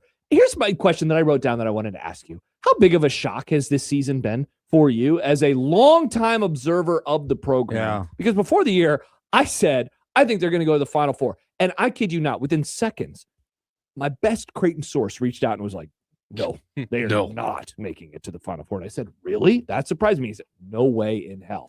Sure enough, ended up being spot on. This is one of those seasons that if you stopped before the season and put all the parts together, the $7 million roster or adding $7 million, the announcement by Coach McDermott that eventually he was going to be stepping down and they had a coach in waiting, bringing in a couple of guys who at the level they played at before were on a team that didn't win. You bring all and you put all together and you start looking at it and you're like, ooh, this is going to be tough. A tough job for Coach McDermott, who's done it before, to put this team together and get them all on the same page, playing well. And then you throw on top of it that Jackson McAndrew, who was one of the best players as a freshman that I've watched at Creighton. I mean, that kid was just smooth. That's high as a praise. jumper. And then him not playing, and then the fact that Owen never got better and never got right. I guess you could see it coming. Did I think it would be a situation Like where they'd this be bad? 500? No. Yeah. I didn't think, because I didn't think the Big East was good enough for that to happen. Yeah. I thought the top three of the Big East, maybe, sure, but the rest of them, next six. I think what's perplexing is their floor has been a tournament team. Their floor has honestly been a round of 32 team. Yes. And now in this year of all years, I've said that off air to John a bunch. Like, man, imagine if the conference was good this year. Yeah. Like, what kind of conversations would we be having about them? It's a benefit for them that the conference is so bad that they're still in the top five, like that they could still get the bye in the conference tournament. Yeah, it's a situation now where when they lost that game to DePaul, I remember thinking to myself, okay, this is as bad. Oh no, is that the one they ended up winning at the end? No, Seton Hall. That was Seton Hall, right? Well, they did win the first Seton Hall game, or they won the second Seton Hall game, but they lost the first Seton Hall game. What was the one where they were down 9 and came back? That was Seton Hall. Okay, Yeah, so that wasn't DePaul. They actually lost the DePaul game, right? Yes, Okay. correct. That was the game I remember thinking to myself, because I always had it kind of in my mind, well, if they can get in the top 4, then they can end up going into the Crown, and maybe they could build off of that. Yeah. And then Jacob told me, hey, it's no longer the top 4, it's only the top 2. So I moved that on my brain. I said, well, maybe they can go on a run in New York. But when they lost that game to DePaul, that was one where I said, nothing is working like Coach has always been good to be able to flip these switches as the season goes along. They lose 6 in that year where the mono happens. Yeah. Kalkbrenner, and he flipped this switch to where and they end up coming back. Yeah. This is 14-15 all over again. This is the year after Doug when they went they 13 and 19 maybe. Yeah, they were terrible that year. The difference, of course, is that that made sense. And I guess the way that you just explained this year, it makes some sense as well. That year went 14 and 19. They were 4 and 14. The problem, though, I guess that I've had a little trouble finding myself agreeing with people when they say it's 14-15, because that team, I don't want to say that this team is not playing hard. That team played really hard, and I thought that they were playing above their level. Their wins, they just weren't finding wins. I watched this team, and it's just like, yikes. I think they lost 9 in a row that year in conference play. They started 0-8. 0-8. They're 8 in a row. So it's not that kind of conference right now. No. That's going to happen to you. But the fact that, so you get Owen doesn't ever get better, right? You spend whatever money to get him in. Yeah. Josh Dix is going through a horrible season. Awful. I mean, I don't mean on the court, obviously off the court. Yeah. It's a horrible season. I can't even imagine how he's handling that. And then McAndrew going out. And then you got 2 guards who both I think can do some good things and are going to be much better next. Well, one's a senior, he's going to be gone. But Harper next year, I think could be a really good player after being in the system and being around Coach Mack. He'll be, how many times have we seen that guy the second year, right? So many of them. I think he's going to be that guy as well. But this, I think if you would have just spent a little bit of time and been negative to start the season and say, if this goes wrong and that goes wrong and this doesn't work, it's going to be really bad. And all those things have happened. Yeah, that's the problem. Literally all of them. They all have. Not just a couple of them. Overtime on its way, United States and Sweden. So let's see what happens here. We saw Canada overcome it earlier today. They move on to the semis. We'll see what happens with the United States. When we return, before we get to dumb debates, it's time for some unsportsmanlike content. Coming up in content today, Mick Cronin, but not for the press conference, for the other thing that happened last night. The San Francisco 49ers, and we finally talk about the Kevin Durant burner stuff. What in the world is happening? I can't wait to hear there? about this. I have no idea what you're talking about. Oh, I thought you were going to explain it to me. All right. Well, I hope not. I don't know what you're talking about. We'll figure that out when we return. Dumb debates. Keep getting your, or keep sending rather your questions I like in. that vest. And those are sharp. We'll They get to are nice. those coming up in the happy hour. We are off a little bit early. Speaking of Creighton, they're taking on UConn, of course. 5:30 pregame from the arena, 6 o'clock tip tonight, right here on 1620 The Zone, also on 1019 The K. Content when we return on Unsportsmanlike Conduct.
I made you some Unsportsmanlike content.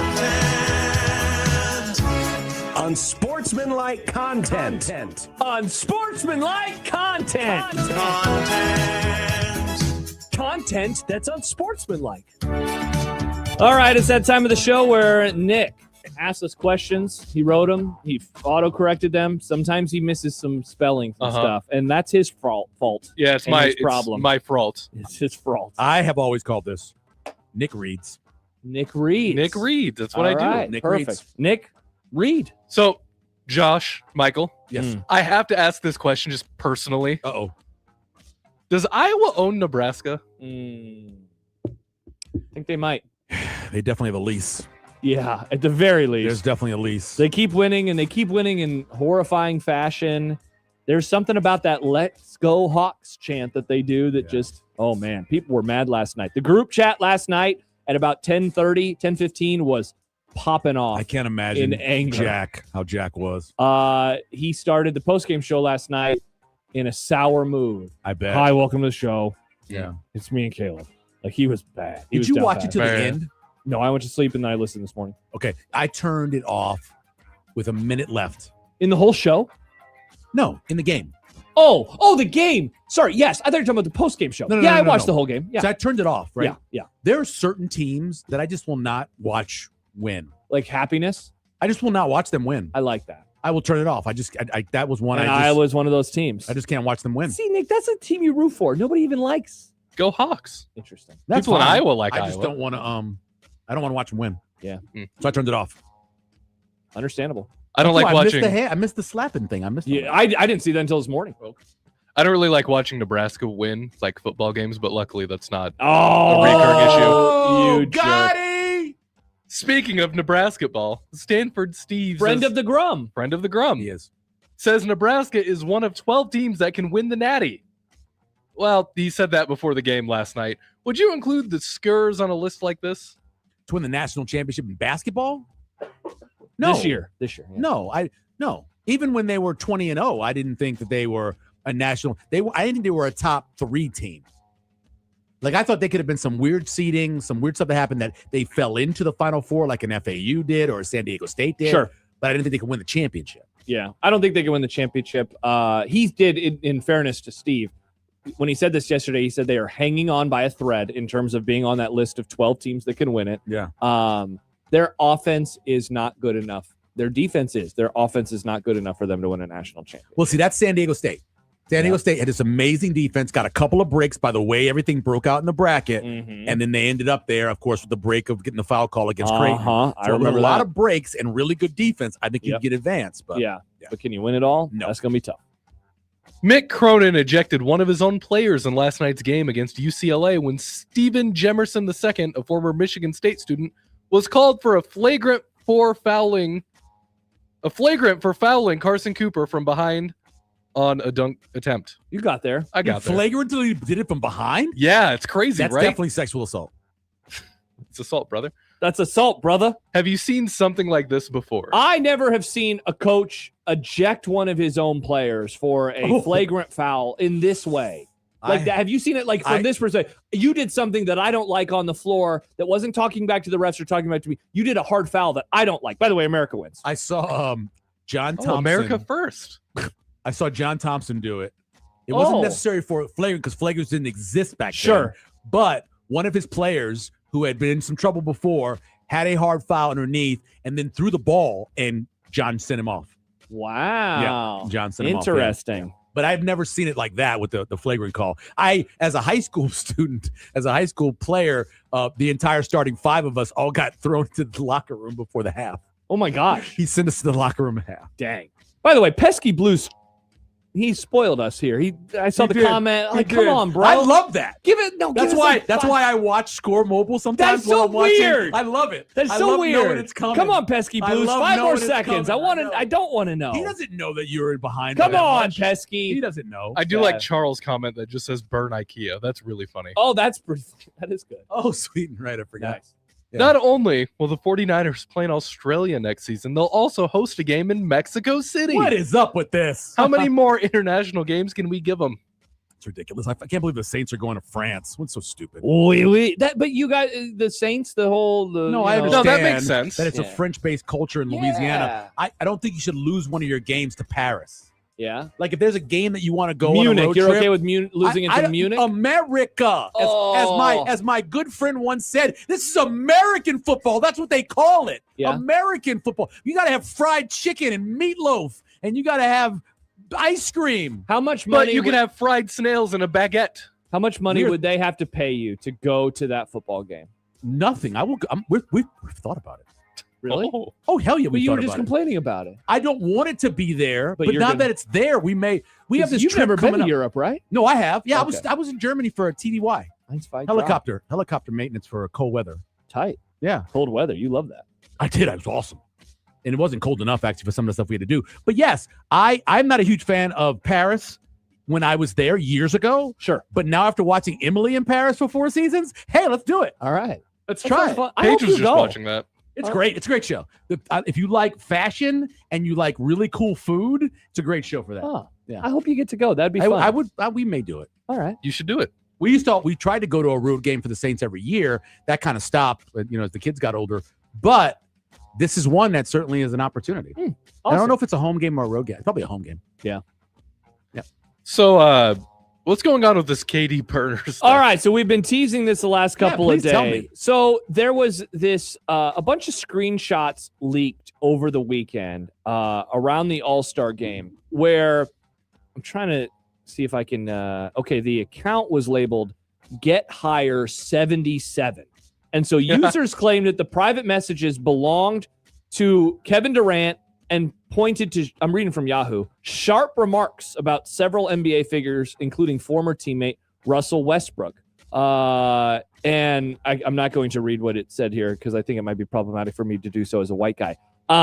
Let Michael read it. It really seems like it might have been him though. And then he was asked at the media availability today, and he was like, "Look, I'm not going to talk about that kind of stuff. Like, I know you're going to ask that question. That's totally fair of you as a media member to do that. I'm just not going to talk about this stuff," which I think is him admitting that it definitely was him.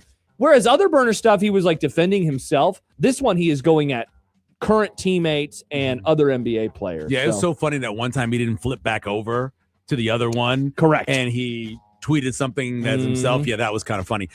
He's just a strange, overly sensitive man. He's just it's part of probably playing at Texas. It's an oversensitive university. It's probably why it part ended of up the happening. millennial generation. Yeah, all that That's how we stuff. operate. Whatever he is, he's just very sensitive. That guy's very online. He needs to log off. He's one of the greatest offensive players in the history of the sport, dude. Who cares what they say about you? I know, seriously. Who cares? Yeah, couldn't agree more.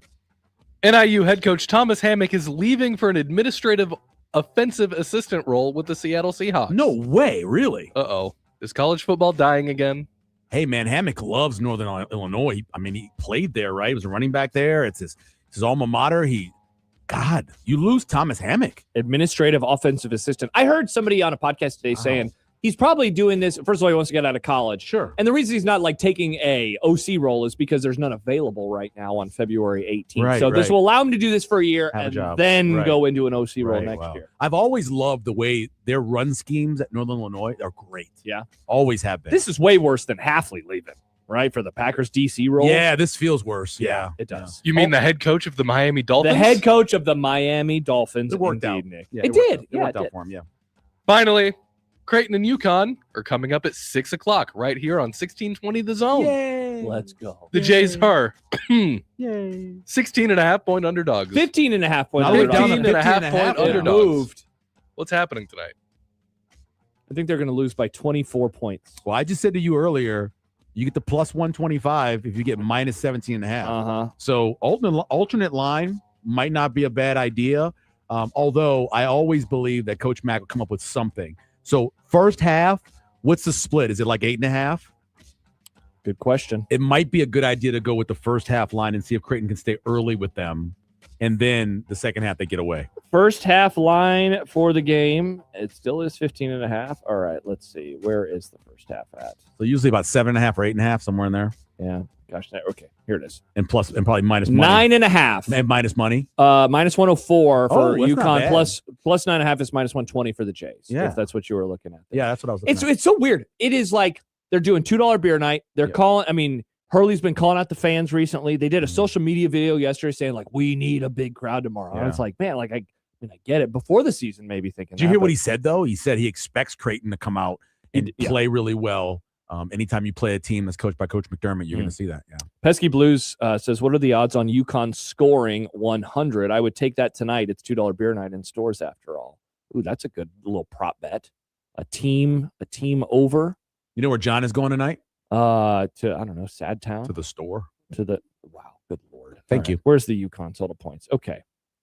Alternate total points. It's got to be like 80. The way in which they have this broken down on. It's got to be like 80, right? Okay, if you want to do 88 and you talking about UConn's regular total, it's 79.5. Yeah, that's right. Yeah. So you were spot on. If you can go as high as 88.5. Yeah, and that's what? Plus 360 if you want to go over on that. Ooh. Yeah. That's better than a number you get for 17.5. It's very enticing. Very enticing. That game coming up pregame at 5:30, so we'll be off in just a little bit. Sorry, John. So before that, we're going to do dumb debates. We will do that when we return. We've gotten some good ones coming in today, including, well, I saw one. I like one that we got from our friend Rick about our phone and our apps and how we have those. So we'll talk about that and more when we return. Dumb debates on the other side of this short break right here on 1620 The Zone.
Throw. Throw. Throw. Throw. Throw. Throw.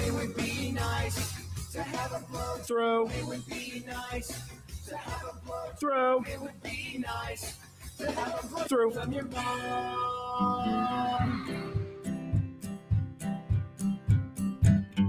Listen, listen not to we did anyway, dumb debating. John's computer sucks, Macs are the only way, dumb debating. Fullbacks are running backs, hamburger steaks. Josh is too dumb to eat a cupcake. Melee to base. Does John like Nebraska or Creighton? Just three radio hosts on air, dumb debating. Die for the pylon or give up on the plate, dumb debating. Millennials are great and old should go away, dumb debating. Rarely do we find any common ground. Josh wants his food to be the best around. Even if it gives him fatal flatulation. Just three radio hosts on air, dumb debating.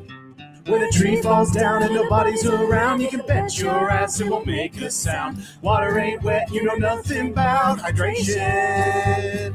Just three radio hosts on air, dumb debating. Just three radio hosts on air, dumb debating. Welcome back. It is Unsportsmanlike Conduct here on 1620 The Zone. Josh Peterson, Michael Severe with you today. It's been Michael and myself the last couple of days. We appreciate you for joining us. John will be back on Friday. It'll be Stibbs tomorrow. Back. It's one of those trips I was talking about with a wife last night, I believe. And I was like, yeah, John's not doing the show on Thursday. She goes, how come? And I said, well, they're staying overnight. Yep. So then they don't have to leave right away after the game like normal. And so thus they will be traveling, and John will arrive at wherever their hotel is tomorrow, but it would have been after the show started. And so in comes Stibbs from the bullpen. Stibbs. It'll be us tomorrow. And then I think, Nick, next week, I'm pulling up the schedule right now. Yes. Next week, all of us together. We're going full Bishop again? Now, back together again. I haven't looked at Creighton's schedule. I always look at it like the week of to see like, wait, what's going on here? Mm-hmm. I'm guessing, next Wednesday, the game is at the CHI. So John will not be in studio next Wednesday. But we will see him, I believe. Well, and then the next day, he'll get home late. So maybe we'll see him in studio. We're never seeing John again. We'll see him on Monday. We'll see him on Tuesday. See him on Monday. We'll see him on Tuesday. We'll never see him again. Except on Monday and except on Tuesday. But Granddaddy John went out to get a carton of cigarettes and he never came back. Are near the end of the season. Only 5 games left for the Blue Jays, including tonight, and then the Big East tournament. All right, it is time for Dumb Debates. This is a great one to kick us off from Mike because Michael is here. Oh, what do you got? Dumb Debate. Best Kevin and Michael bit, when USC was good. Kissy emoji. Those were the good old days. Strigori said, did those coaches really say that as his nomination? So that was a great. So if you're talking about a bit that includes everyone, that would be the one. But definitely the greatest bit that doesn't necessarily include us is the 5 stages of grief that Coach Callahan went through. That was very good. With the calls from Schick. And the fact that he had the glass with the ice in it as he was drinking scotch, and doing that is the stages of grief are incredible. That was a very funny bit because that lasted for over a month. Yeah. Well, because you have to do 5 stages. Yep. So that's 5 weeks because everyone was wondering what's going to happen now that he's fired. Yeah. And you figured out a way to make it work. And then he became Bill in New York. Mm-hmm. Yep. Bill in Dallas. Yeah. Let's see. Some other nominations. Dave Fight says Amazing Horse. Oh, look at my horse. Song. My horse is amazing. Yeah, and then it turned into the Mitch Sherman song. I was listening live that day, the first horse day, and it was like, what is this? And you hated it, and Kevin loved it, and hilarity ensued. There's another song, too, that he loved from The Simpsons that Homer sang, and he'd do that one all over again. Mr. Blau? No. Well, I know he played the Bird is the Word. Bird is the Word. That's Family Guy. Oh, Family Guy. Terrible. Okay, sorry. Yes. Awful. The Bird is the Word was the worst. Yeah. He played it all the time. Mustache Adam says Mangino Math. I don't even remember. What was Mangino Math? So it was a simple game, and we would give you 2 things, and you did which one weighed more than Mangino. So it'd be like 2 pygmy hippos. Is it pygmy hippos that weigh more, or is it Mangino that weighs more? Wow, radio back then was a little different. Yeah, it was a little different. That's funny. It was a little different. Sad Husker fan says you should have Sipple guest host. We try. He doesn't. He says no all the time. Yeah. Well, he doesn't. He wants more money. Yeah. He says he's not allowed because his boss won't let him. But then I heard from somebody that's not true. His boss is Sam. It's Sean. Yeah. No, not that boss. His radio boss. Oh, okay. Yeah. That actually makes more sense. But I heard from inside source that's not because I wouldn't be surprised. So not a big deal. I miss Sipple for sure though. The great you thing miss him breaking news. Your personal news? Yeah, like when he told the audience that I was divorced. That was pretty funny. He had half a beer. Yeah. The great thing about as a friend. The Callahan stuff Mm-hmm. was it literally developed over the course of about a 4-minute conversation. Talking to Schick about it. And I said, it'd be funny if we did these things where Bill Callahan would be in certain places and he would have a line or whatever. And I gave him like 4 of them. And they went in the radio booth and he came out with like 20. He came out with the worst one, which was Callahan, Severe Callahan. Mm-hmm. I'm black and you're you're having fun. Yeah. And so he came out with that. But that was just like 3 minutes of a conversation. He went in there. I gave him like one that was Samoan Callahan. I gave him Council Bluffs Callahan, bled it all on black. I gave him, I think. Did you do North O that Callahan? North that O time? Callahan. I was going to say Black Callahan. Yes. North O Callahan. Yes. And he just went in the room and came out with a whole bunch of them. Yeah. Fight says R.I.P. Markle. Hey, Markle. Hey, Markle. Asian Joe says the Michael and Kevin era will forever be peak USC for me. Bless you. Thank you. I just missed the hour of hate. You know what? I don't miss the hour of hate. It died because people stopped calling. They stopped calling. That's why we got rid of it. Everyone's like, oh, you should bring it back. We tried and still nobody called. Yeah. And so it just was a bad segment.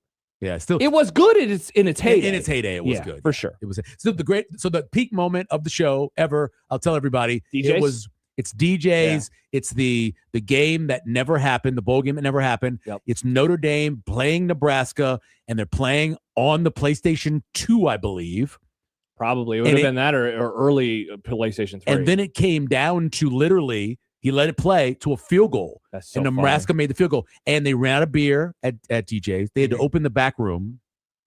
It was just, when we got there, it was already packed. It's an incredible day. If you want more, going down memory lane, when we did our 25th anniversary a couple of years ago, Michael and I talked for like an hour about his time, how he got here. We talked about the bowl game that never was and other things. I guess I never really answered the question. My favorite bit, Bill and Lincoln, just in general. Yeah. I remember going to my first basketball game as a student at Nebraska in 2007 and hearing students talk about it in the student section, which is pretty wild because it's, radio and it's not like we could get 1620 in Lincoln. Yeah. But they were like, have you heard that? And I was like, wow, other people listen to this show too? That's pretty cool. So that would probably be my pick. Did they really say that is awesome as well? All right, some other ones. I told you a second ago, I had one that I thought would be perfect for you. And mainly because I think... That wasn't it? I thought that was the one. That was. This is a different that feels one, though. Perfect. Yeah. So I saw this on the Bill Simmons subreddit a little over a week ago, which is a great place on the internet. I love the Bill Simmons subreddit. The subreddit where they dunk on Bill Simmons. Right? Dude. Yeah. Enough with the fat lady, okay? Stop with the fat lady. Fat lady?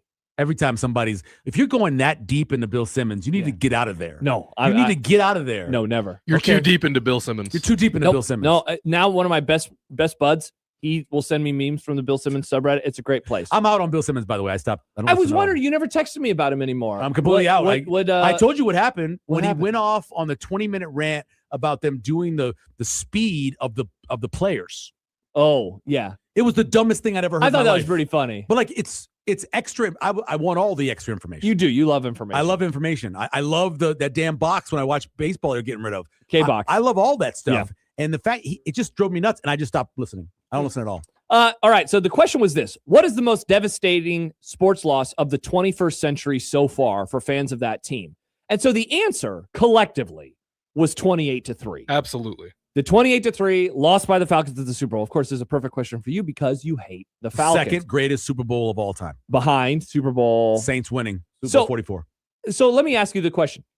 Is there a more devastating sports loss of this century to this point than being up 28-3? It'd be hard to say that because Atlanta's never won it. Yep. It's against a team in New England that is this dominant power. You get that big lead.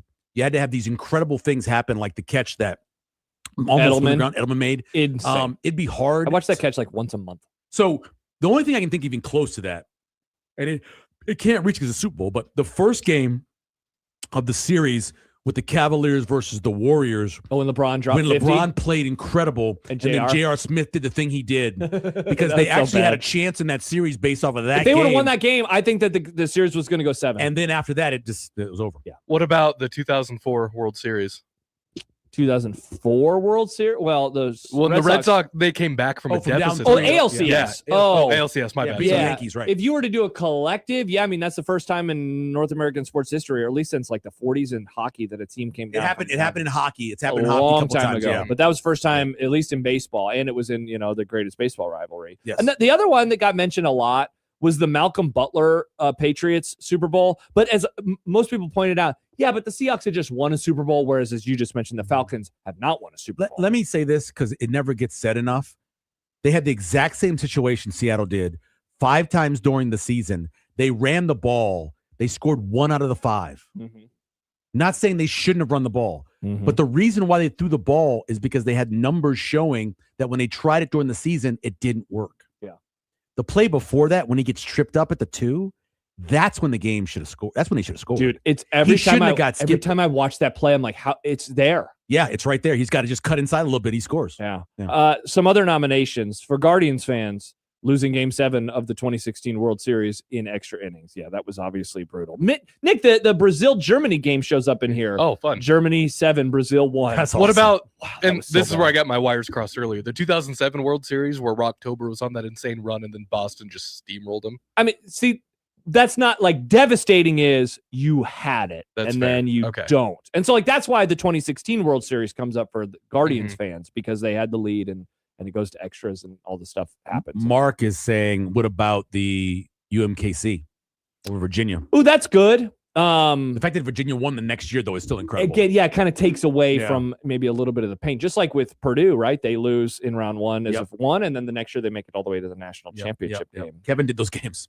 How That is about the crazy. 2025 Black Friday game in Lincoln between Iowa and Nebraska? That was tough, but the I would say 2024 the one 2024 is much worse. is way Is way- much worse. I did Is a whole much podcast worse. series about it. You can find it wherever you Sure are. did. wherever Somebody you got get kicked in your the groin.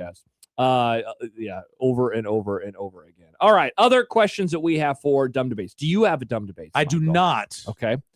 Sky wants to know, are Formula One drivers athletes? We got a lot of our Formula One drivers athletes in the mentions. I mentioned this one going into break from Rick. How do you have the apps on your phone arranged? Do you have them arranged by type on separate pages? For example, do you have all your sports apps arranged together on the same page, then a news page, travel page, streaming apps page, etc.? Well, so he sent in a screenshot, and so it looks like this is a page of sports apps. So he has Seahawks, Major League Baseball, NHL, NFL, Huskers, Mavericks, Creighton, ESPN, ATP, WTA Live, NCHC TV, that's hockey, right? PGA Tour, and NFL Pool. So I have folders. Yeah, I don't. I do Yeah, folders. I also do folders. Why I do wouldn't folders. So my folder I don't do folders. has the Why? Action Network. It has Twitter in it. It has FanDuel. Has the Score. Has the DraftKings, Score Mobile. That's email, Twitter, draft, and then I have another one that is Facebook, YouTube, the health app, my Bakers and Hy-Vee apps. So I do folders. So I have one folder, Nick, and I just put all sorts of apps that I barely ever touch in there. And if I need them, I just search for them. Because I do group stuff together, like on my main homepage. I guess the main one not so much, but like all of my airline apps are all together. My book apps are together. All of my, the SoFi, the FNBO, like those types of apps, the money apps, I guess is what you could call them, are all together. But part of it is where stuff was when I first got a phone all like this all the way back in 2012. And I'm a creature of habit. And so my main page is just the stuff that I use the most. And so it's like my health app, my running app, my, Twitter, mail, music app, all the podcasts. Scrabble. Yeah, all those types of things. So I'll arrange where my apps are based off of what my screensaver is, just to make it look clean. But the apps and stuff I use the most, the folders are on my first page. It's like chess, games, news, F1, etc. Yeah. And then it kind of goes in order of least amount of use, except for the last page. The last page is if I just have bookmarks just on my home screen. Yeah. That I just need to access. So interesting. You're one of the people that wants your home screen as empty as possible. So yeah, I don't. I only have then you have three. to scroll. I only have 3 pages though. Mm. I try to keep my main screen. If there's another app that I use rarely, I just won't put it on my home Yeah, I always screen. have a picture and everything's down here. So Yeah. the picture's always, you can see the picture. Yeah, my picture's just in the background. I don't really care. Yeah. My apps. Dilo says folders on the main page, sports, finance, etc. Sad Husker fan, apps I use the most on the first page, then random on the rest. By the way, going back to the question about the worst loss or the most, heartbreaking loss of the 21st century, undefeated Patriots, says the texter from the 402. Oh, okay. I mean, talk about being immortal. Of course, the one thing that does take the sting away from that is they've won so many, and so 6. people aren't going to feel bad for you. If that would have been their only Super Bowl opportunity of this whole generation, Yeah. and they would have lost it, it'd be like if the Cowboys got there as an undefeated team and then failed. It was like, oh, cool, Yeah. congratulations, it'd be the worst day of my life. And then getting the Atlanta one kind of displaces that. The 2 losses to the Giants are horrible, I'm sure, for Patriots fans. I feel so bad for you. Yeah. But the win over the Falcons. You have the 28-3 and you have the Malcolm Butler game. Yeah, it makes it all up for it. By the way, Sam, shout out to listener Sam. He is also on the Bill Simmons subreddit. He says that it is re-flipped on Bill. They think he's re-apexing. They're positive-ish now. Yeah, people are pretty excited with what he's doing over there. They're doing Sakari on the rewatchables next month. Nice. I've never watched rewatchables because I think his takes on movies and TV are stupid. Yeah, you should check it out. I listened to the Jaws one. I wanted to find him and kill him. But you just said you've never checked it out, so you did check it out one time. I do that thing. That's the only time I've ever listened to it. What was Jaws? Yeah. And I'm like, and this was very early on in the rewatchables. This wasn't on YouTube or anything. Yeah, for sure. That's 2018. And I hear him, I obviously when I listen to him, he mention it. I listened to that one time and you're I'm out? like, I'm out. I'll never listen again. Steve says, I'm not sure I've ever laughed harder than I did when Kugler first broke out the amazing horse song. Michael was so enjoyed. I was not enjoying it. You were not having it. I was not enjoying it. Sam writes, why don't we still get the Mitch Sherman song? Mainly because there are things in there that he just it mentions that he writes for a paper, or I guess we could play the other one where it says where the internet is made. But honestly, we just might not have it. Yeah, I think we tried to find it once. Yeah. My song that I had for him when I was at the paper was Where in the World is Waldo? And we built the song off of that because every time I would talk to him, it was at ESPN. He was someplace else. Well, I remember I made one when you were still here before you went to the paper, and it was Where in the World is Mitch Sherman from what song was Carmen that? Carmen San Diego. That was the one that we made here. Yep. Do you have anything, Nick? No. All right. Yeah. So we don't have it anymore. That's why we just don't have it anymore. Jim says, please forgive the random thought, but your Callahan stuff made me remember old bits. Chick and Nick's Martini Martini was one of the best. I like that, and I like the one where they bleep out words so it sounds like they're cursing. That's awesome. I think that is a very funny one. Especially when it's Kent. Yes. Kents are the best. Yeah. That stuff is really They did Polini Martini, and then they did Frost Scotch Frost. And then they tried to do something with Moscow Rule. And they never really got into funny. that. Omaha Knight says, going back to the sports question, Arkansas College World Series dropped foul ball. Oh my God. Ooh, yes, that's a good one. I have, Colin Wilson, huge Arkansas fan. If you reference that to him, it just breaks his heart. I was going to say he probably won't be that's a friend the of yeah, you that's the it. Yeah. Sam, going back to what we were talking about. So it'd be like having this incredible season where you finally move on in the tourney and then dropping to a 13 seed. Let's hope that doesn't happen for Nebraska this year. Nick, do you have a dumb debates question for the show today? No, I don't. All right. Kyle says, should we normalize storming baseball diamonds the way courts and fields are stormed? Should we storm baseball That fields? is hard because of the netting.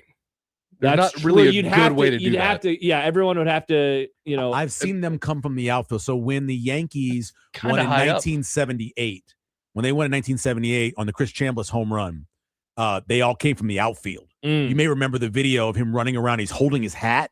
They're trying to take his hat, and he's running around. And he knocked come around third base. He throws a forearm. Chris Chambliss a big guy. He throws a forearm and just wipes a dude out. Well, I was thinking of Hank Aaron, of course, his home run. There's, those guys come and tapping him on the back, and which is scary because he had all the death threats. Exactly. Yeah. But that one for the Yankees though was incredible. All right, let's see. I thought that there was one other one in here. One of my favorite things from the old Unsportsmanlike Conduct was Dave. We called him Asian Dave. Asian Dave, yeah. And I remember when I left there, his dad sent me this long email about how Dave, wouldn't talk and he was afraid to talk because he had this kind of a speech impediment and he was so shy. And us putting him on the radio, completely changed his life. That's awesome. Yeah, I know. Cool. It was incredible. Looks like we have Mark who wants to chime in on the bowl game that never was. Mark, what's going on? Hey, Hey, remembering the bowl game that never was, which Michael was mentioning a little bit ago. Yeah. Michael, I was there. Yeah. And a couple of things I remember distinctly. One was in that back room. You remember they had bleachers set up, so we were actually sitting on bleachers back there. That was the piano room. That's what it used to be, the piano room. Yeah. Yeah, you're right. You're right. Yep. And then a couple other things were, one, it was an unusually high-scoring game. It was like, I don't remember exactly, but like 69 to 66 or something crazy like that. Yep. And there were like 11 interceptions in the game. Gosh, that is and it was complete. It was the computer. Seven, and Notre Dame had like 4. Yeah, it was completely all. He let the computer do it. He didn't even change anything. He allowed it just to be played. It worked out perfectly. Yeah, exactly. It was a hell of a lot of fun though. That was a great memory you brought up today. Thank you. Hey, thanks for the call. Channel 7. I told them about it. I said this is gonna be. This is always really the big. worst part of the story. I hate this part of the story. And they said that they didn't. Kathy Beeler was like, "Nah, it's not." And they didn't go. And then later they were told.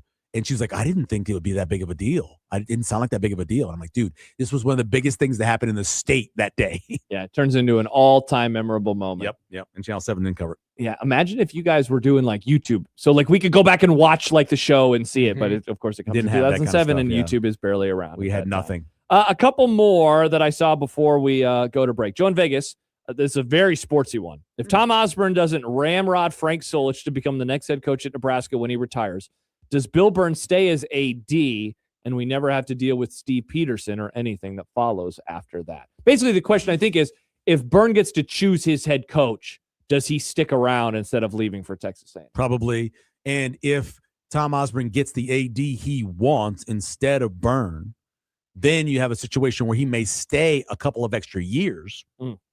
Maybe that means another national championship. And then when he does step down, the guy that's available at that point is Urban Meyer to take over for Nebraska. And Nebraska's still great right now. Yeah. So I guess Urban probably would have flamed out really fast. Something like would he have always happened. does. Yeah. He would have went undefeated the one season. He for sure. would have absolutely. Yes. They Yes, would he have would've. absolutely won a Yep. national championship. Yep. Peter says Josh, John, Nick, and Matt McMaster are competing in the Olympics in bobsledding. What is the order of the 4 of you on a bobsled?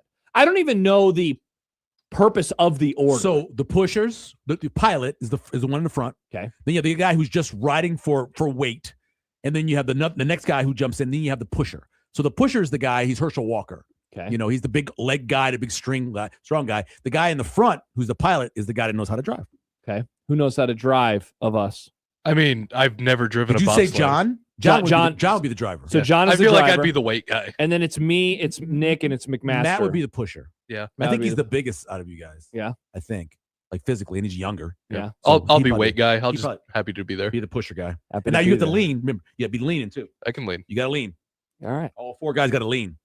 There we go. That is Dumb Debates. What did you think, Michael, for your first or second time participating in Dumb Debates? It was amazing. It was amazing. It Awesome. was amazing. Chris texts in 1998 NFC Championship game. F.U. Gary Anderson. Now the problem is that Wrong. that's Yeah. not in Too this old. century. Yes, too old. Yes. But I understand why that would be heartbreak. That was the best Super Bowl that never was. Falcons take the Viking spot. Vikings Broncos would have been so much better. I still can't believe he missed that field goal. I remember sitting there thinking, and the Oh, it's announcer perfect. said it. Yeah, Pat Summerall. he He's has been not perfect been all all year. year. Yep. Boom, misses it. And misses it. Vikings. That would have put them up by 10 points, Nick. They would have won the game. Yeah. Yep. And once you're up by 6, it was one of those 6 things. You ever get up by 6? If a field goal puts you up by 6, never ever kick that field goal because you're going to lose by a point. Yep. That's why they were trying to figure out what they're going to do at that point. So Very sad. Very sad. All right, we'll come back. We'll do dinner and then, I don't know, a couple other things that we haven't had a chance to talk about today. And we'll wrap up the show because we are off a little early today for Creighton and UConn pregame. What's for dinner? Coming up when we return here on 1620 The Zone.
When you knock us down, we're going to get up. And on the way up, we're going to bite a kneecap off. Crust is good on your pizza, not your ass. I will eat your ass first. He's tough as a Woolworth steak. And then it's going to take 2 more shots to knock us down.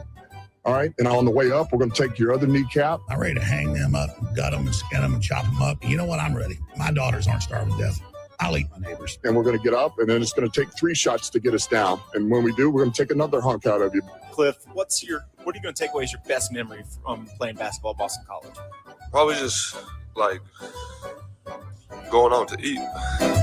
Did you see the Cliff bite was voted the best sound bite in 2025? What was? The bite, Cliff, right there. Cliff, what would you say was the best part about being at Boston College? Yeah. That bite was... That's not last year. 24, 25. It was... I was listening to an event at the end of 25, and they voted that to be the best bite. I don't know where it comes. I had never heard it before. Yeah, it's from an NCAA tournament before loss, you guys did it. if I remember and right. then yeah. I heard it. I was like, hey, that's the bite that they use for what's for dinner. It was like the bite of the year. Speaking of what's for dinner, so we talked about it with you earlier. It was your last day of meat for 40 days and 40 nights. Yeah, You like actually more go. You go to Easter, right? Well, That's when you have meat again. No, Saturday. Okay. So, but there's days of obligation that don't count. So it's really more like 43 days. Really. Yeah, that's what it is. Yeah. So what's for dinner tonight? We're gonna go to a place that has food. Tonight, and I may get something there. They do have a good fish and chips there. Yeah. But I might not. I might just go home. I've got a bunch of fish that is defrosted from when we did our trip to New Orleans. Okay. So it's fresh redfish. I may just make some of that. I'm getting wings at this place. I'm ready for wings. Nice. I haven't had wings at a restaurant in a while. I'm craving them. Wings it is. Last night I got pasta from Domino's, which isn't good, but if you're craving pasta, it does the trick, right? Yeah. What the hell? Like if you're just craving pasta, That just hurt me. You just get pasta. Not the sentence I was expecting. It It's was not good pasta. I couldn't have put that sentence together if you gave me a million I need years. you to know that I don't like Domino's pasta. It's fine in a pinch. Then why did you order it? Because I wanted pasta and we didn't have pasta stuff at home. That's so strange. That's something I've never run out of. Pasta stuff?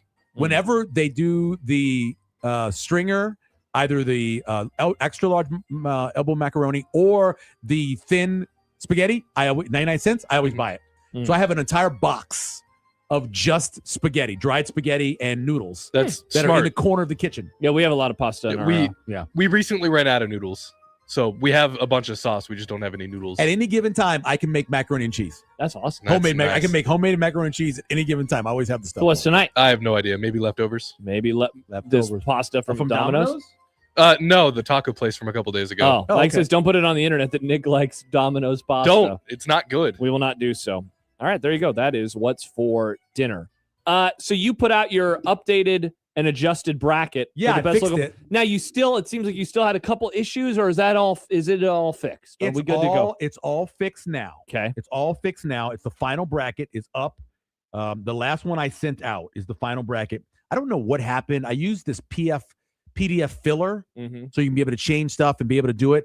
And it literally replaced the Scarlet shoot-around with one that I'd had from the initial one. Yeah. It was very weird that it did that to me. Yeah, I was going to say, so Rob Zashka seems to be very critical. He I don't certainly understand what's going on with Yeah, him. because now the latest one is, dude, you put Mike Sauter and Muck Choligan, I don't know who that is, in the first round. That's just nasty. So he's been very critical of your bracket and of your overall seeding. I moved them to a 2 seed when I removed you, right? Yep. I don't even know who Muck is. I don't know who Muck is either. I don't even know what that is. I'm looking for... Let's see, what seed is maybe Dr. John Bishop knows who Muck is. The Mike Chuck podcast. What's the Mike Chuck podcast? It's a wrestling podcast with Sauter. Wrestling like college wrestling? He's actually going against the Mike Chuck podcast. Doc Talk is going again in the updated one that I sent.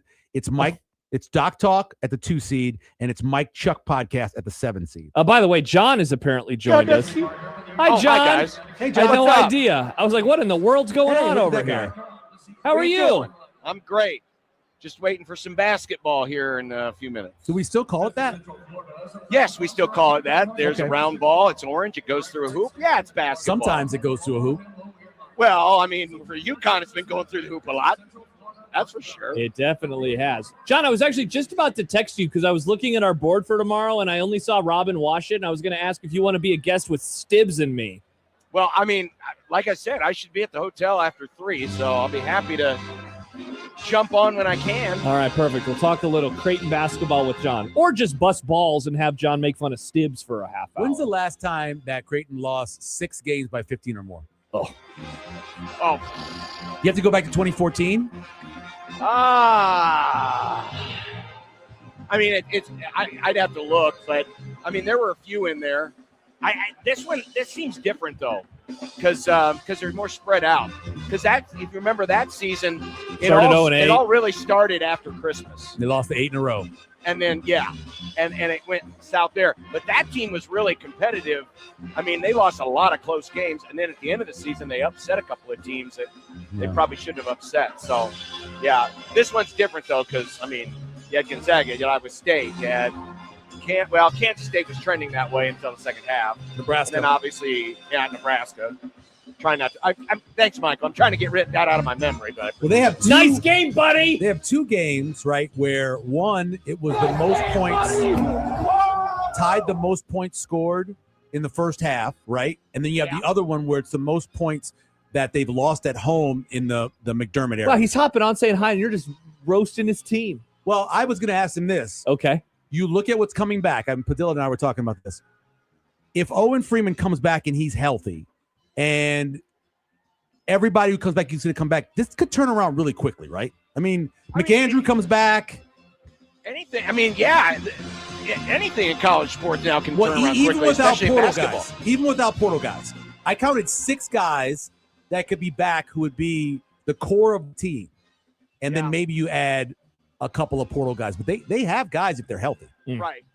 And there's a couple of high school recruits that they're looking at that could end up playing early. So, yeah, I mean, it certainly can turn around quickly. I mean, I still think there's talent on this team. It's just that the roster construction is such that it just doesn't lend itself to a lot of. I mean, they're so wing heavy right now that it really would have helped if they would have had another point guard. Yeah. And I know Dick's can handle the basketball, but you would rather have him as the off guard, not having to run the offense. So. I always thought the ball could handle Dix, but yeah, sure. Speaking of wing heavy, John, it's time to say goodbye to you because I'm about to go have some wings. Yay! Have a great call. Enjoy the $2 beer crowd tonight, John. Yeah, the students are full. They are definitely getting ready, and I can already see there's plenty of Miller Lights being tossed. Oh, have fun at the store. Going to have a blast. All right, John, have a great call. That is John Bishop joining us live from the arena. Appreciate him. Look at it. Rob Anderson's right next to him. Rob hanging out, and then another person that I don't know. All right, Michael, this was great. 2 shows in a row, and now I'm going to go do a podcast with you. Yay! I don't think you've ever interviewed me before. I don't. It's very weird. I have a bunch of questions, though. All right, perfect. All right, for Michael, for Nick, I'm Josh. Have a great night, everybody. We will talk to you tomorrow. Bye-bye. Enjoy the basketball game. Goodbye.